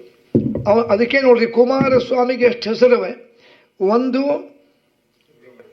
ಮೊದಲೇ ಹೆಸರೇನು? ಜಾರಿದ ವೀರ್ಯ. ಸಂಸ್ಕೃತದೊಳಗೆ ಜಾರೋದು ಎಂಬುದಕ್ಕೆ ಸ್ಖಲಿತ, ಸ್ಕಂದ ಅಂದರೆ ರುದ್ರದೇವರ ಮಗ. ಯಾಕೆ ಜಾರಿದ ವೀರ್ಯದಿಂದ ಹುಟ್ಟಾನೆ, ಸ್ಕಂದ ಅಂತ ಒಂದು ಹೆಸರು. ಎರಡನೇದು ಅವನು ಇವಳು ಎಲ್ಲಿ ಬಣವೆಯಲ್ಲಿ ಹುಟ್ಟಾನೆ. ಬಣವೆಯಲ್ಲಿ ಶರ ಎಂಬ ಬಣವೆ, ಅದಕ್ಕೆ ಶರವಣ ಅಂತ ಒಂದು ಹೆಸರು. ಶರವಣ ಅಂದರೆ ಅವನೇ. ಮೂರನೇದು ಯಾರ ಹಾಲು ಕುಡಿದ ಹುಟ್ಟಿದಾಗ ಕೃತ್ತಿಕಾ ನಕ್ಷತ್ರ, ಅದಕ್ಕೆ ಕಾರ್ತಿಕೇಯ ಅವನಿಗೆ. ಆಮೇಲೆ ಅವನು ಚಿಕ್ಕವನೇ ಇರೋದ್ರಿಂದ ಕುಮಾರ. 6 ಮುಖ ಇದ್ದಿದ್ದಕ್ಕೆ ಷಣ್ಮುಖ. ಸರಿ, ಆವಾಗ ದೇವತೆಗಳು ಬಂದರು, ಷಣ್ಮುಖ ದಯವಿಟ್ಟು ಬಾರಪ್ಪ. ಅವನು ತಾರಕಾಸುರ ಹುಟ್ಟಿ ಉಪಟಳ ಮಾಡ್ಲಿಕ್ಕತ್ತಾನೆ. ರುದ್ರದೇವರ ವೀರದಿಂದ ಹುಟ್ಟಿದ ಮಗನಿಂದ ಸಾವು, ನೀನು ನಮ್ಮ ಸೇನಾಪತಿ ಆಗು. ಒಂದು ಸೇನಾಪತಿ ಮಾಡ್ಕೊಂಡು ಕರ್ಕೊಂಡು ಹೋಗಿ ಯುದ್ಧ ಮಾಡಿ ತಾರಕಾಸುರನ್ನ ಸಂಹಾರ ಮಾಡಿಬಿಡ್ತಾರೆ. ನೋಡಿ, ಏತಾನಿ ಸರ್ವ ವಿಷಯಾನಿ ತತ್ರೈವ ನಿರೂಪಿತಂ. ಇದೆಲ್ಲ ಶುಕಾಚಾರ್ಯ ಹೇಳಿದ ಮೇಲೆ ಪಾಪ ಕಣ್ಣ ನೀರು ಬಂತು ಅವನಿಗೆ. ಎಷ್ಟು ವಿಚಾರ ಹೇಳಿದ್ರಿ ಶುಕಾಚಾರ್ಯ. ಹಾಗಾದರೆ ನನಗೆ ನೀವೀಗ 2 ಗಂಡು ಮಕ್ಕಳಿದ್ರಲ್ಲ, ಅವ್ರ ವಿಚಾರ ಏನು ಅವಳ ವಿಚಾರ ಏನು ಅಂದರೆ, ನೋಡಪ್ಪ, ದೊಡ್ಡವನು ಪ್ರಿಯವ್ರತ, ಚಿಕ್ಕ ಮಗ ಉತ್ತಾನಪಾದ ಸ್ವಯಂಭುವಿಗೆ. ಪ್ರಿಯವ್ರತನ ಕೇಳ್ದ, ಪ್ರಿಯವ್ರತ ಮದುವೆ ಮಾಡ್ಕೋಪ್ಪ ನೀನು. ಅಪ್ಪ ನನಗೆ ಈಗ ಬೇಡ, ಈಗ ಬೇಡ, ಮತ್ತು ಯಾವಾಗ ಮಾಡ್ಕೋತಿದ್ದಿ? ನಾ ಮುಂದೆ ಮಾಡ್ತೀನಿ. ಅಲ್ಲೋ ನಿಂಗೆ ತಮ್ಮಂಗೆ ಮದುವೆ ಮಾಡಬೇಕು, ಅವನಿಗೆ ಮಾಡಿಬಿಡ್ರಿ. ಅಲ್ಲಪ್ಪ ಅಣ್ಣನ ಬಿಟ್ಟು ತಮ್ಮಂಗೆ ಹೆಂಗೆ ಮಾಡಬೇಕು? ಇಲ್ಲ, ಅಲ್ಲಪ್ಪ ನೀವು ಮದುವೆ ಬೇಡೋ, ಈಗ ಬೇಡೋ? ನಮಗೆ ಈಗ ಬೇಡ್ರಿ. ಅಲ್ಲೋ ಈಗ ಬೇಡ ಅಂತಂಗೆ ಬಿಟ್ಕೊಳ್ತಾ ಹೋದ್ರೆ ಯಾವಾಗ ಮಾಡ್ಕೊತಿದ್ವಿ? ವಯಸ್ಸಾದ್ಮೇಲೆ ಈಗ ಕೆಲವ್ರು ಏನು ಮಾಡ್ತಾರೆ, ಈ ಚಿಕ್ಕ ವಯಸ್ಸಿನಾಗ ಮದುವೆ ಬೇಡ ಅಂದ್ಬಿಟ್ಟು ಬಿಡ್ತಾರೆ. ಬಿಟ್ಟು ಬಿಟ್ಟು ಬಿಟ್ಟು ಹಂಗೆ ವಯಸ್ಸಾಗ್ತದೆ. ಮುಂದೆ 60 70 ವರ್ಷ, 75 ವರ್ಷ ಆದಮೇಲೆ ನಾ ಮದುವೆ ಮಾಡ್ಕೋಬೇಕಾಗಿತ್ತು ಅಂದರೆ 75 ವರ್ಷದ ವ್ಯಕ್ತಿ ಮದುವೆ ಮಾಡ್ಕೋಬೇಕು ಅಂತ 70 ವರ್ಷದ ಕನ್ಯಾ ಬೇಕಲ್ರಿ, ಎಲ್ಲಿ ಸಿಗ್ತಾರೆ? ಇದು ಹೆಂಗಸರಿಗೂ ಸಂಬಂಧ. ಹೆಣ್ಮಕ್ಳು ಮದುವೆ ಬೇಡ ಅಂದ್ಬಿಟ್ಟಿರ್ತಾರೆ. ಮುಂದೆ ವಯಸ್ಸಾದ್ಮೇಲೆ ನಾ ಮದುವೆ ಮಾಡ್ಕೊಂಡು ಸಾಯ್ತಿತ್ತು, ನನಗೂ ಮಕ್ಕಳಿಗೆ ಇದನ್ನು ನೋಡ್ಕೋತಿದ್ರು ಅಂತಂದು 70-75 ವರ್ಷದ ಅಜ್ಜಿ ನಾ ಮದುವೆ ಮಾಡ್ಕೊಳ್ಬೇಕು ಅಂತ 80 ವರ್ಷದ ವರ ಬೇಕಲ್ರಿ, ಸಮಸ್ಯೆ ಆಗ್ತದೆ. ಅದಕ್ಕೆ ಪ್ರಿಯವ್ರತ ನೀವು ಸರಿಯಾಗಿ ಹೇಳು, ಯಾವಾಗ ಮಾಡ್ಕೊತಿದ್ದೆ? ಅಪ್ಪ ಈಗ ಮೊದಲು ತಮ್ಮಂಗೆ ಮಾಡಿಬಿಡು, ನಾನು ನೋಡ್ಕೊಳ್ತೇನೆ. ಆಗ ತಮ್ಮನಿಗೆ ಮೊದಲು ಮದುವೆ ಮಾಡಿದ್ರು. ಆ ತಮ್ಮನಿಗೆ 2 ಹೆಂಡತಿಯರಾದ್ರು, ಸುನೀತಿ ಸುರುಚಿ. ಉತ್ತಾನಪಾದ 2ನೇ ಮಗ, ಸುನೀತಿ ಸುರುಚಿ ಹಂಗೆ ಇದ್ರು. ಸುನೀತಿ ಒಳ್ಳೆ ನೀತಿ ಉಳ್ಳವಳು, ದೊಡ್ಡ ಹೆಂಡತಿ. ಬರೇ ದಿನ ರುಚಿ ರುಚಿಯಾದ ಪದಾರ್ಥ, ರುಚಿ ರುಚಿಯಾದ ವಸ್ತುಗಳನ್ನು ತಗೊಂಬೋಳು ಸುರುಚಿ. ಸುರುಚಿಗೆ ಸ್ವಲ್ಪ ಗರ್ವ, ನಾನು ಬಹಳ ಚೆನ್ನಾಗಿದ್ದೀನಿ. ಮುಂದೆ ನೋಡಿ, ಕಾಲಾಂತರೇ ಸಾಧ್ವೋ ಪುತ್ರೋ ತತ್ರ ಪ್ರಭೂತತವು. ಮುಂದೆ ಇಬ್ಬರಿಗೂ ಮಕ್ಕಳಾದ. ಮೊದಲಿಗೆ ಸುನೀತಿಗೆ ಒಬ್ಬ ಮಗ ಹುಟ್ಟಿದ, ಅವನ ಹೆಸರು ಧ್ರುವ ಅಂತ. ಆಮೇಲೆ ಸುರುಚಿಗೆ ಒಬ್ಬ ಹುಟ್ಟಿದ 6 ತಿಂಗಳ ಮೇಲೆ, ಅವನು ಉತ್ತಮ, ಧ್ರುವ ಉತ್ತಮ. ಇಬ್ಬರು 4-5 ವರ್ಷದವರಾದರು. ಒಂದು ದಿವಸ ಬೆಳಗ್ಗೆ ಎದ್ದು ಸಿಂಹಾಸನ ಕೂತಿದ್ದ ಉತ್ತಾನಪಾದ. ಆಗ ಜೊತೆಗೆ ಸುರುಚಿ ಇತ್ತು. ಇನ್ನು 6 ಗಂಟೆ ಆಗಿತ್ತು. ಅಷ್ಟೊತ್ತಿಗೆ ಉತ್ತಮ ಬಂದ, ಎದ್ದು ಬಂದ. ಅಪ್ಪ ಅಂದ. ಅವರಮ್ಮ ಸುರುಚಿ ಇಲ್ಲಲ್ಲ, ಉತ್ತಮ ಬಾ ಅಪ್ಪನ ತೊಡೆ ಮೇಲೆ ಕೂಡು ಅಲ್ಲಿ ಬಂದು ಆ ಮೆಟ್ಲು ಹತ್ತಿ ಸಿಂಹಾಸನ ಮೇಲೆ ಇನ್ನೂ ಆಸ್ಥಾನ ಶುರುವಾಗಿದೆಯಲ್ಲ, ಬಾಗಲಾಗಿತ್ತು, ತೊಡೆ ಮೇಲೆ ಕೂತ. ಮಗು ಹೀಗೆ ಅಷ್ಟು ಧ್ರುವ ಬಂದ. ನೋಡ್ರಿ, ಸ್ಥಿತೋ ಸಮ್ಯಕ್ ಪಿತೃ ಅಂಕೆ ಸ್ವಭಾತೃ ಪರಿವೀಕ್ಷತಾಂ. ತನ್ನ ತಮ್ಮನಾದ ಅಂದ ಚಿಕ್ಕಮ್ಮನ ಮಗ, ಸುರುಚಿಯ ಮಗ ಉತ್ತಮ, ತಂದೆ ತಲೆ ಮೇಲೆ ಕೂತಿದ್ ನೋಡಿ. ಮಕ್ಕಳು ಸ್ವಭಾವ ಏನು ಗೊತ್ತಂದ್ರೆ, ಒಂದು ಮಗು ಹೆಂಗೆ ಮಾಡ್ತೀವಿ, ಇನ್ನೊಂದು ಹಂಗೆ ಮಾಡ್ತಾರೆ. ಈಗ 2 ಮಕ್ಕಳು ಕೂತಿರ್ತಾವೆ, ನಾವು ಒಂದಕ್ಕೆ ಮಾವಿನ ಹಣ್ಣು ಕೊಟ್ಟು ಇನ್ನೊಂದಕ್ಕೆ ಸೇಬು ಹಣ್ಣು ಕೊಟ್ಟರು ಒಪ್ಪಲ್ಲ, ನಂಗೂ ಅದೇ ಬೇಕು ಅಂತವೆ. ಒಬ್ಬರಿಗೆ ಏನು ಕೊಡ್ತೀವಿ, ಇನ್ನೊಬ್ರಿಗೆ ಅದೇ ಬೇಕು. ಅದರಂತೆ ಧ್ರುವ ನೋಡ್ದ, ನಾನು ಅಪ್ಪನ ತೊಡೆ ಮೇಲೆ ಕೂಡ್ತೀನಿ ಅಂತ ಬಂದು, ಅಪ್ಪ ನಾನು ಎತ್ತಿಗೋ ಬಂದ. ಅಂದ ಕೂಡಲೇ ಅವನು ಸುರುಜಿ ನಿಂತಿದ್ದ. ಸುರುಜಿ ನೋಡ್ದ, ಸೊನ್ನೆ ಮಾಡಬೇಡ, ಬೇಡ. ಒಂದು ಸುನೀತಿ ಮಗ, ಅವಳೇನ್ರಿ ದರಿದ್ರ, ಬೇಡ ಅಂದ್ರು. ಅಲ್ಲ ಅಪ್ಪ ಎತ್ಕೋ ಅಂದ. ಅಪ್ಪ ಈ ಸುರುಚಿಗೆ ಹೆದರಿ ಎತ್ಕೊಳ್ಳಿಲ್ಲ. ಆದರೂ ಆ ಮಗು ಏನ್ ಮಾಡ್ತು, ಒಂದೊಂದೇ ಮೆಟ್ಲು ಹಂಗೆ ಹತ್ತಿತ್ತು. 5-6 ವರ್ಷದ ಧ್ರುವ, ಅಪ್ಪ ನನ್ನ ತೊಳೆ ಮೇಲೆ ಕೂಡಿಸ್ಕೊಪ್ಪ ಅಂದ್ರು. ನೋಡ್ರಿ, ಪಾಪ ಇನ್ನು ಎತ್ಕೋಬೇಕು ಕೂತಿದ್ದ. ಸುರುಚಿ ಸುಮ್ಮನೆ ರೀ, ಅವನೇ ಎತ್ಕೋತೀರಿ, ನನ್ನ ಮಗ ಕೂತ್ಕೊಂಡವನೇ, ಅವನೇನು ಆ ಸುನೀತಿ ದರಿದ್ರ ಮಗ, ನನ್ನ ಮಗ ಕೂಡ್ಲಿಲ್ಲ, ಅವ್ನು ಬೇಡ ಅಂದ್ರು. ಆದರೂ ಮಗು ಮೇಲೆ ಬಂತು, ಇನ್ನೊಂದು ಹೆಜ್ಜೆ ಮೇಲೆ ಬಂದು ಅಪ್ಪ ಅಂತಂತು. ಆಗ ನೋಡಿ, ಗೃಹೀತ್ವಾನ್ ಪಾಣಿನಂ ಪಾಣಿಹಿ ಸುರುಚಿ ವಾಕ್ಯಮಬ್ರವಿ. ಅವನು ಹಿಂಗೆ ರಟ್ಟಿ ಹಿಡಿದು ಎತ್ತಿ, ಅಪ್ಪನ ಸಿಂಹಾಸನ ಬೇಕು, ತೊಳೆ ಬೇಕು ಅವನಿಗೆ, ಅಪ್ಪನ ಸಿಂಹಾಸನ ಕೂಡ್ತೀಯ, ದರಿದ್ರ ಹೊಟ್ಟೆ ಹುಟ್ಟಿಯ, ಸುನೀತಿ ಹೊಟ್ಟೆಗ.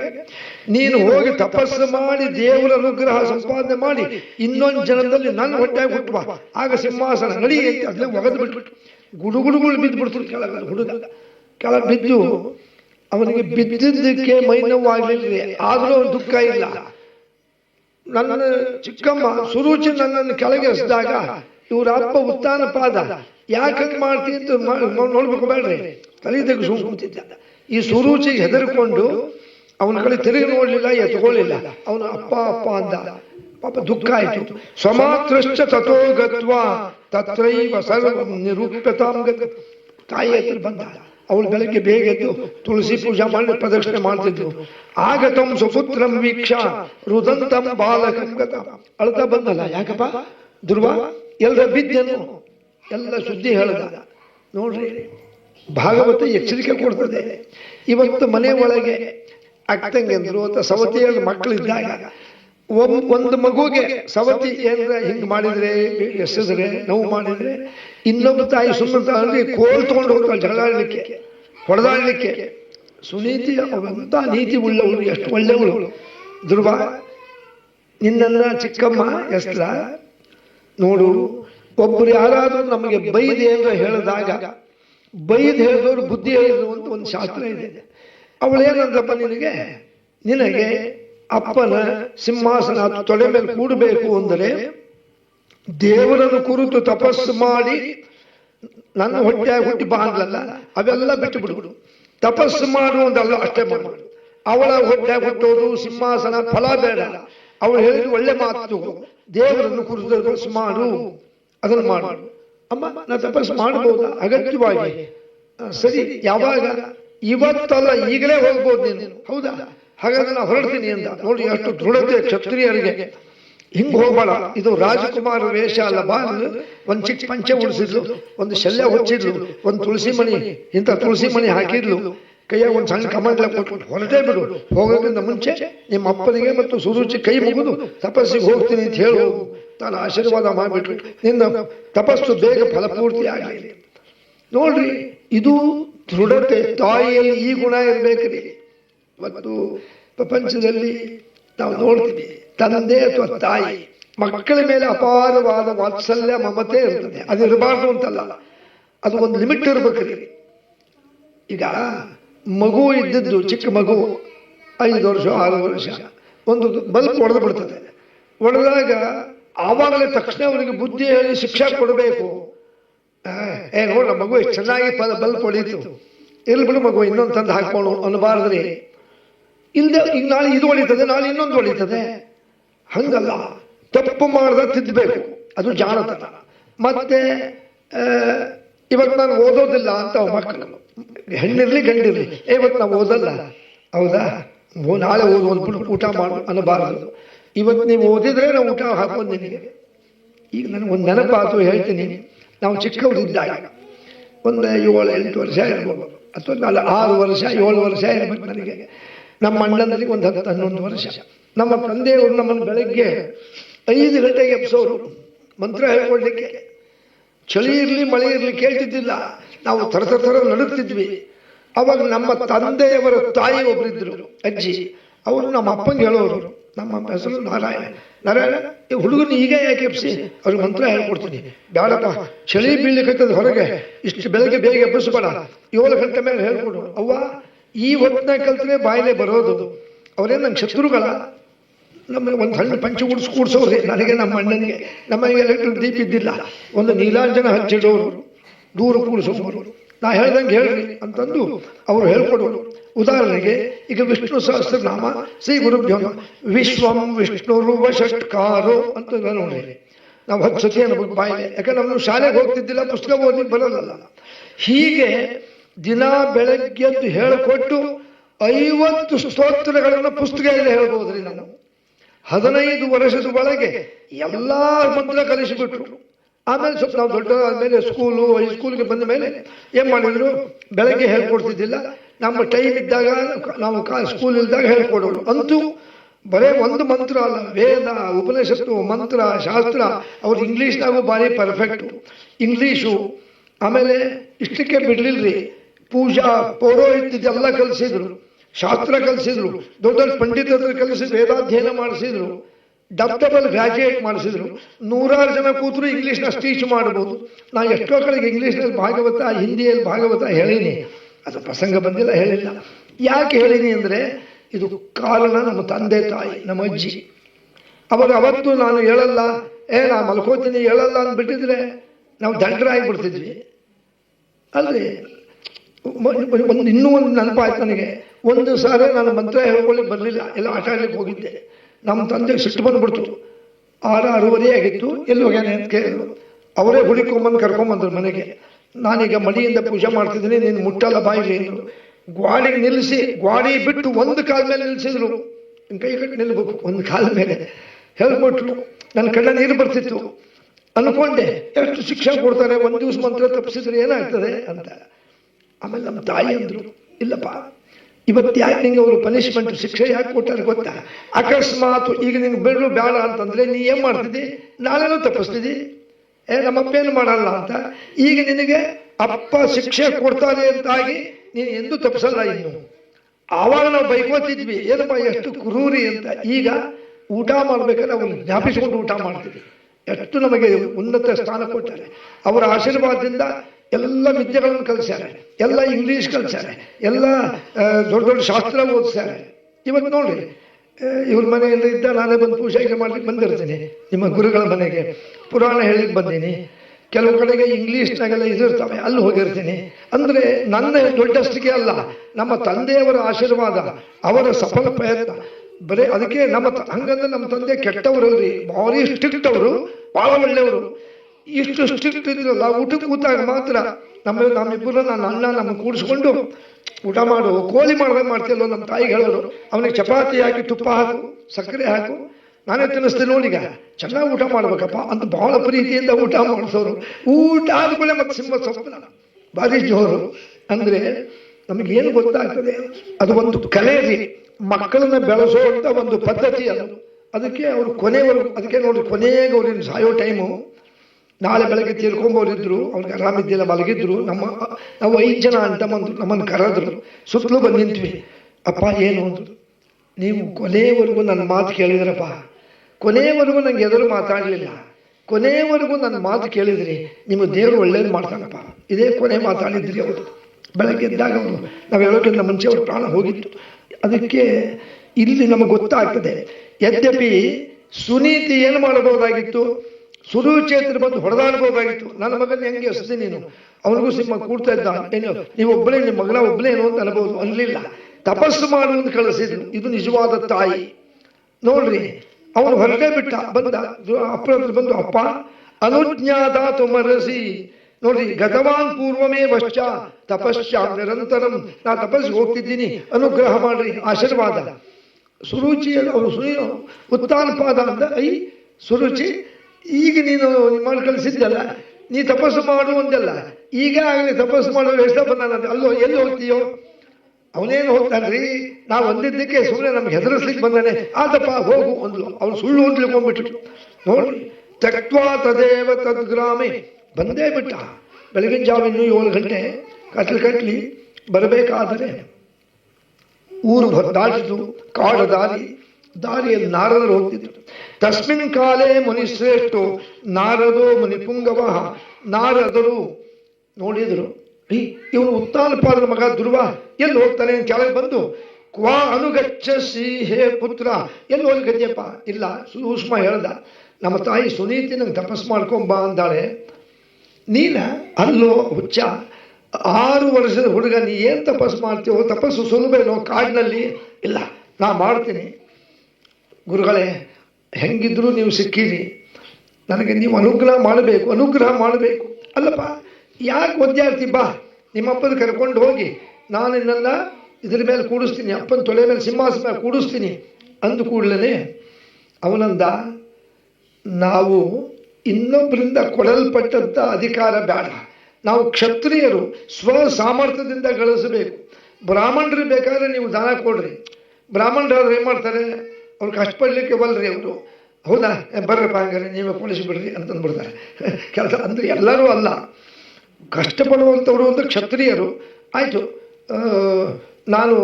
ನೀವು ಕೊಡಿಸೋದು ಬೇಡ, ನಾನೇ ಸಂಪಾದನೆ ಮಾಡ್ತೀನಿ, ನನಗೆ ದಯವಿಟ್ಟು ನಂಗೆ ತಪಸ್ಸು ಅಂದ್ರೆ ಏನು ಗೊತ್ತಿಲ್ಲ, ಹೆಂಗೆ ತಪಸ್ಸು ಮಾಡಬೇಕು, ಏನು ಮಾಡಬೇಕು ಅಂದಾಗ ಅವ್ರು ಹೇಳ್ತಾರೆ, ನಾರದರು ಬಾಯಿಲ್ಲಿ ಅಂದರು. ಅಲ್ಲೊಂದು ನದಿ ಹರಿತಿತ್ತು, ಮಧು ಎಂಬ ನದಿ. ಅಲ್ಲಿ ಸ್ನಾನ ಮಾಡಿಸಿ ಅವನಿಗೆ ಸ್ವಲ್ಪ ಮುಂದೆ ಕರ್ಕೊಂಡ್ಬಂದು, ಅಲ್ಲಿ ಮಧುವನ ಅಂತ ಒಂದು ಕಾಡು, ಕಾಡು ನೋಡಪ್ಪ, ಈ ಮರದ ಕೆಳಗೆ ಹೆಂಗೆ ಕೂತ್ಕೋಬೇಕು, ನೇರವಾಗಿ ಕೂತ್ಕೋಬೇಕು. ಈಗೆಲ್ಲ ಯೋಗದಲ್ಲಿ ಹೇಳ್ತಾರಲ್ಲ, ಪದ್ಮಾಸೀನ ಕೂತಿರಬೇಕು, ಕಣ್ಣು ಎದುರಿಗಿರಬೇಕು, ಕೈ ಸೀದಾ ಇರಬೇಕು, ಇತ್ಲಾಗಿ ದೃಷ್ಟಿ ಹೋಗಬಾರ್ದು, ಏಕತ್ರ ದೃಷ್ಟಿ ಇರಬೇಕು, ಮನಸ್ಸಿನಲ್ಲಿ ಆ ಭಗವಂತನ ರೂಪ ಇಟ್ಕೋಬೇಕು. ನಿನಗೊಂದು ಮಂತ್ರ ಹೇಳ್ತೀನಿ, ಅದನ್ನು ಜಪ ಮಾಡು. ಓಂ ನಮೋ ಭಗವತೆ ವಾಸುದೇವಾಯ, ಓಂ ನಮೋ ಭಗವತೆ ವಾಸುದೇವಾಯ.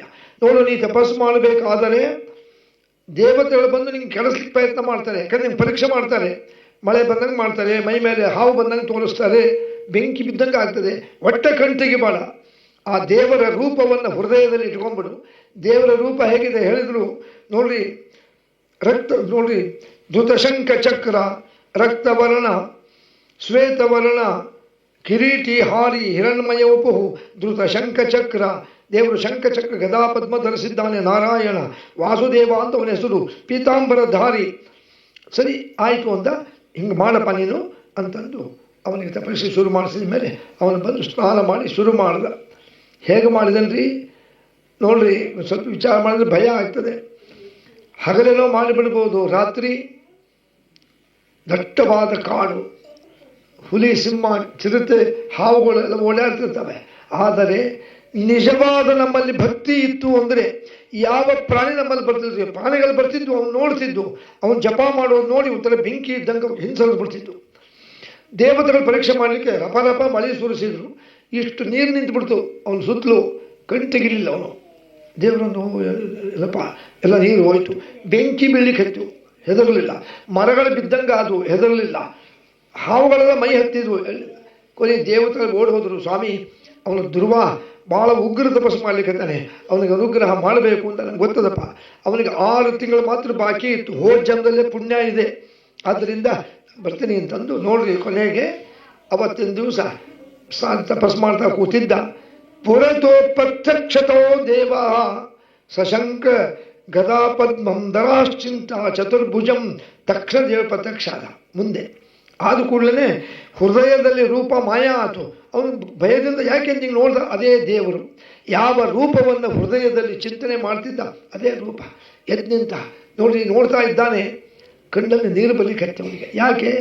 ಅವನು ಶಾಲೆಗೆ ಹೋಗಿಲ್ಲ ನೋಡ್ರಿ. ದೇವರಿಗೆ ಏನಂತ ಹೇಳಬೇಕು, ಒಂದು ವಾಕ್ಯ ರಚನೆ ಮಾಡಬೇಕಲ್ಲ, ನಿನಗೆ ನಮಸ್ಕರಿಸ್ತೀನಿ ಅಥವಾ ಏನೋ ಹೇಳಬೇಕಲ್ಲ. ದೇವರು ನೋಡ್ತಾ ಇದ್ದಾನೆ, ಕಣ್ಣಲ್ಲಿ ನೀರು ಬರ್ತಾ ಇದೆ. ಪರಮಾತ್ಮ ಅಂತಂದ. ದೇವರು ನೋಡ್ದ. ನೋಡಿ, ಸ್ಪರ್ಶ ಇತ್ವಾ ಸದೇವಶ್ಚ ಶಂಕಂ ಆದೃತಮೇವಚಂ. ಅವನ ಬಲಗಡೆ ಕೆನ್ನೆಗೆ ದೇವರು ತನ್ನ ಶಂಕ ಮುಟ್ಟಿಸಿಬಿಟ್ಟ. ನೋಡ್ರಿ, ಶಂಕ ಅಂದ್ರೆ ಲಕ್ಷ್ಮೀದೇವಿ, ಸಕಲ ವೇದಾಭಿಮಾನಿ. ಅವನಿಗೆ ವೇದ ಜ್ಞಾನ ತುಂಬಿ ತುಳಿಕ್ ಹೋತು. ತಕ್ಷಣ ಅವನ ಬಾಯಿಂದ ಒಂದು ಶ್ಲೋಕ ಬಂತು. ಯೋಂತ ಪ್ರವಿಶ್ಯ ಮಮ ವಾಚ ಮೀಮಾಂಸ ಪುಸ್ತಾಂ ಸಂಜೀವಯದ್ದಖಿಲ ಶಕ್ತಿ ಧರಸ್ವಧಾಮ್ನಾಂ ಅನ್ಯಾಂಶ್ಚ ಹಸ್ತಚರಣ ಶ್ರವಣತ್ವಗಾದೀನ್ ಪ್ರಾಣಾನ್ನಮೋ ಭಗವತೆ ಪುರುಷಾಯ ತುಭ್ಯಂ. ಪರಮಾತ್ಮ, ನೀನು ಒಳಗೆ ಇಂದ್ರಿಯಗಳಿಗೆ ಪ್ರಚೋದನೆ ಮಾಡಿ ನಿನ್ನ ಜಪವನ್ನು ಮಾಡುವಂತೆ ಪ್ರೇರಣೆ ಮಾಡಿ ನನಗೆ ಅನುಗ್ರಹ ಮಾಡಿ ದರ್ಶನ ಕೊಟ್ಟಿಯ. ನಿನ್ನ ಪ್ರೇರಣೆಯಿಂದ ನಾವೇನೂ ಮಾಡಲಿಕ್ಕೆ ಸಾಧ್ಯ ಇಲ್ಲ. ಉದ್ದಕ್ಕೆ ನಮಸ್ಕಾರ ಮಾಡಿಬಿಟ್ಟ. ದೇವರಂದ, ನಾರಾಯಣ ಧ್ರುವ, ತವ ಸದೃಶ್ಯಂ ತಪಪೂರ್ವಂ. ನಿನ್ನಷ್ಟು ಭಕ್ತಿಯಿಂದ ಇಷ್ಟು ಬೇಗ ಇದುವರೆಗೂ ಯಾರೂ ತಪಸ್ಸು ಮಾಡಿಲ್ಲ, ಮುಂದೆ ಮಾಡೋದೂ ಇಲ್ಲ. ನನ್ನ ಮಾತು ಗಮನ ಕೊಟ್ಟು ಕೇಳು. ನೀನು ಸೀದಾ ನಿಮ್ಮ ರಾಜ್ಯಕ್ಕೆ ಹೋಗು. ನಿನಗೆ ನಿಷ್ಕಂಟಕವಾದ ರಾಜ್ಯ ಆಗ್ತದೆ. ಮುಂದೆ ನೀನು 30,000 ವರ್ಷ ರಾಜ್ಯ ಆಳ್ತೀಯ. ನೋಡು, ನಿನ್ನ ಭಕ್ತಿಗೆ ಮೆಚ್ಚಿ ನಾನು ನಿನಗಾಗಿ ಒಂದು ಲೋಕವನ್ನೇ ತಯಾರು ಮಾಡಿಬಿಡ್ತೀನಿ. ನಿನ್ನ ಹೆಸರಿಂದ ಧ್ರುವಲೋಕ ಅಂತ. ನಿನಗೆ 30,000 ವರ್ಷ ಆದಮೇಲೆ ಅಲ್ಲಿಗೆ ಬಾ, ಅಲ್ಲಿರು. ನಿನ್ನ ಜೊತೆಗೆ ನಿನ್ನ ಲೋಕ ಹೆಂಗಿದೆ ಅಂದರೆ ಧ್ರುವಲೋಕ ಒಂದು ಒಂದು ಒಂದು ಲೋಕ. ಅದು ನಿನ್ನ ಲೋಕಕ್ಕೆ ನಂದೊಂದು ಲೋಕ ಇದೆ, ಶಿಂಶುಮಾರು ಲೋಕ ಅಂತ. ನನಗೆ ಹಿಂಗೆ ಹುಕ್ಕಿಗೆ ಹಿಂಗೆ ಸಿಕ್ಕೊಂಡಂಗೆ ನನ್ನ ಲೋಕಕ್ಕೆ ನಿನ್ನ ಲೋಕ ಜ್ಯೋತಿ ಬಿದ್ದಿರ್ತದೆ. ನೀನು ಶಾಶ್ವತವಾಗಿ ಅಲ್ಲಿದ್ದು ಬಿಡು. ನಿಮಗೆಲ್ಲರಿಗೂ ಗೊತ್ತಿರಬೇಕು, ಇದನ್ನು ಹೈಸ್ಕೂಲು ಕಾಲೇಜಿನಲ್ಲಿ ಓದೋರಿಗೆ ಗೊತ್ತಿದೆ.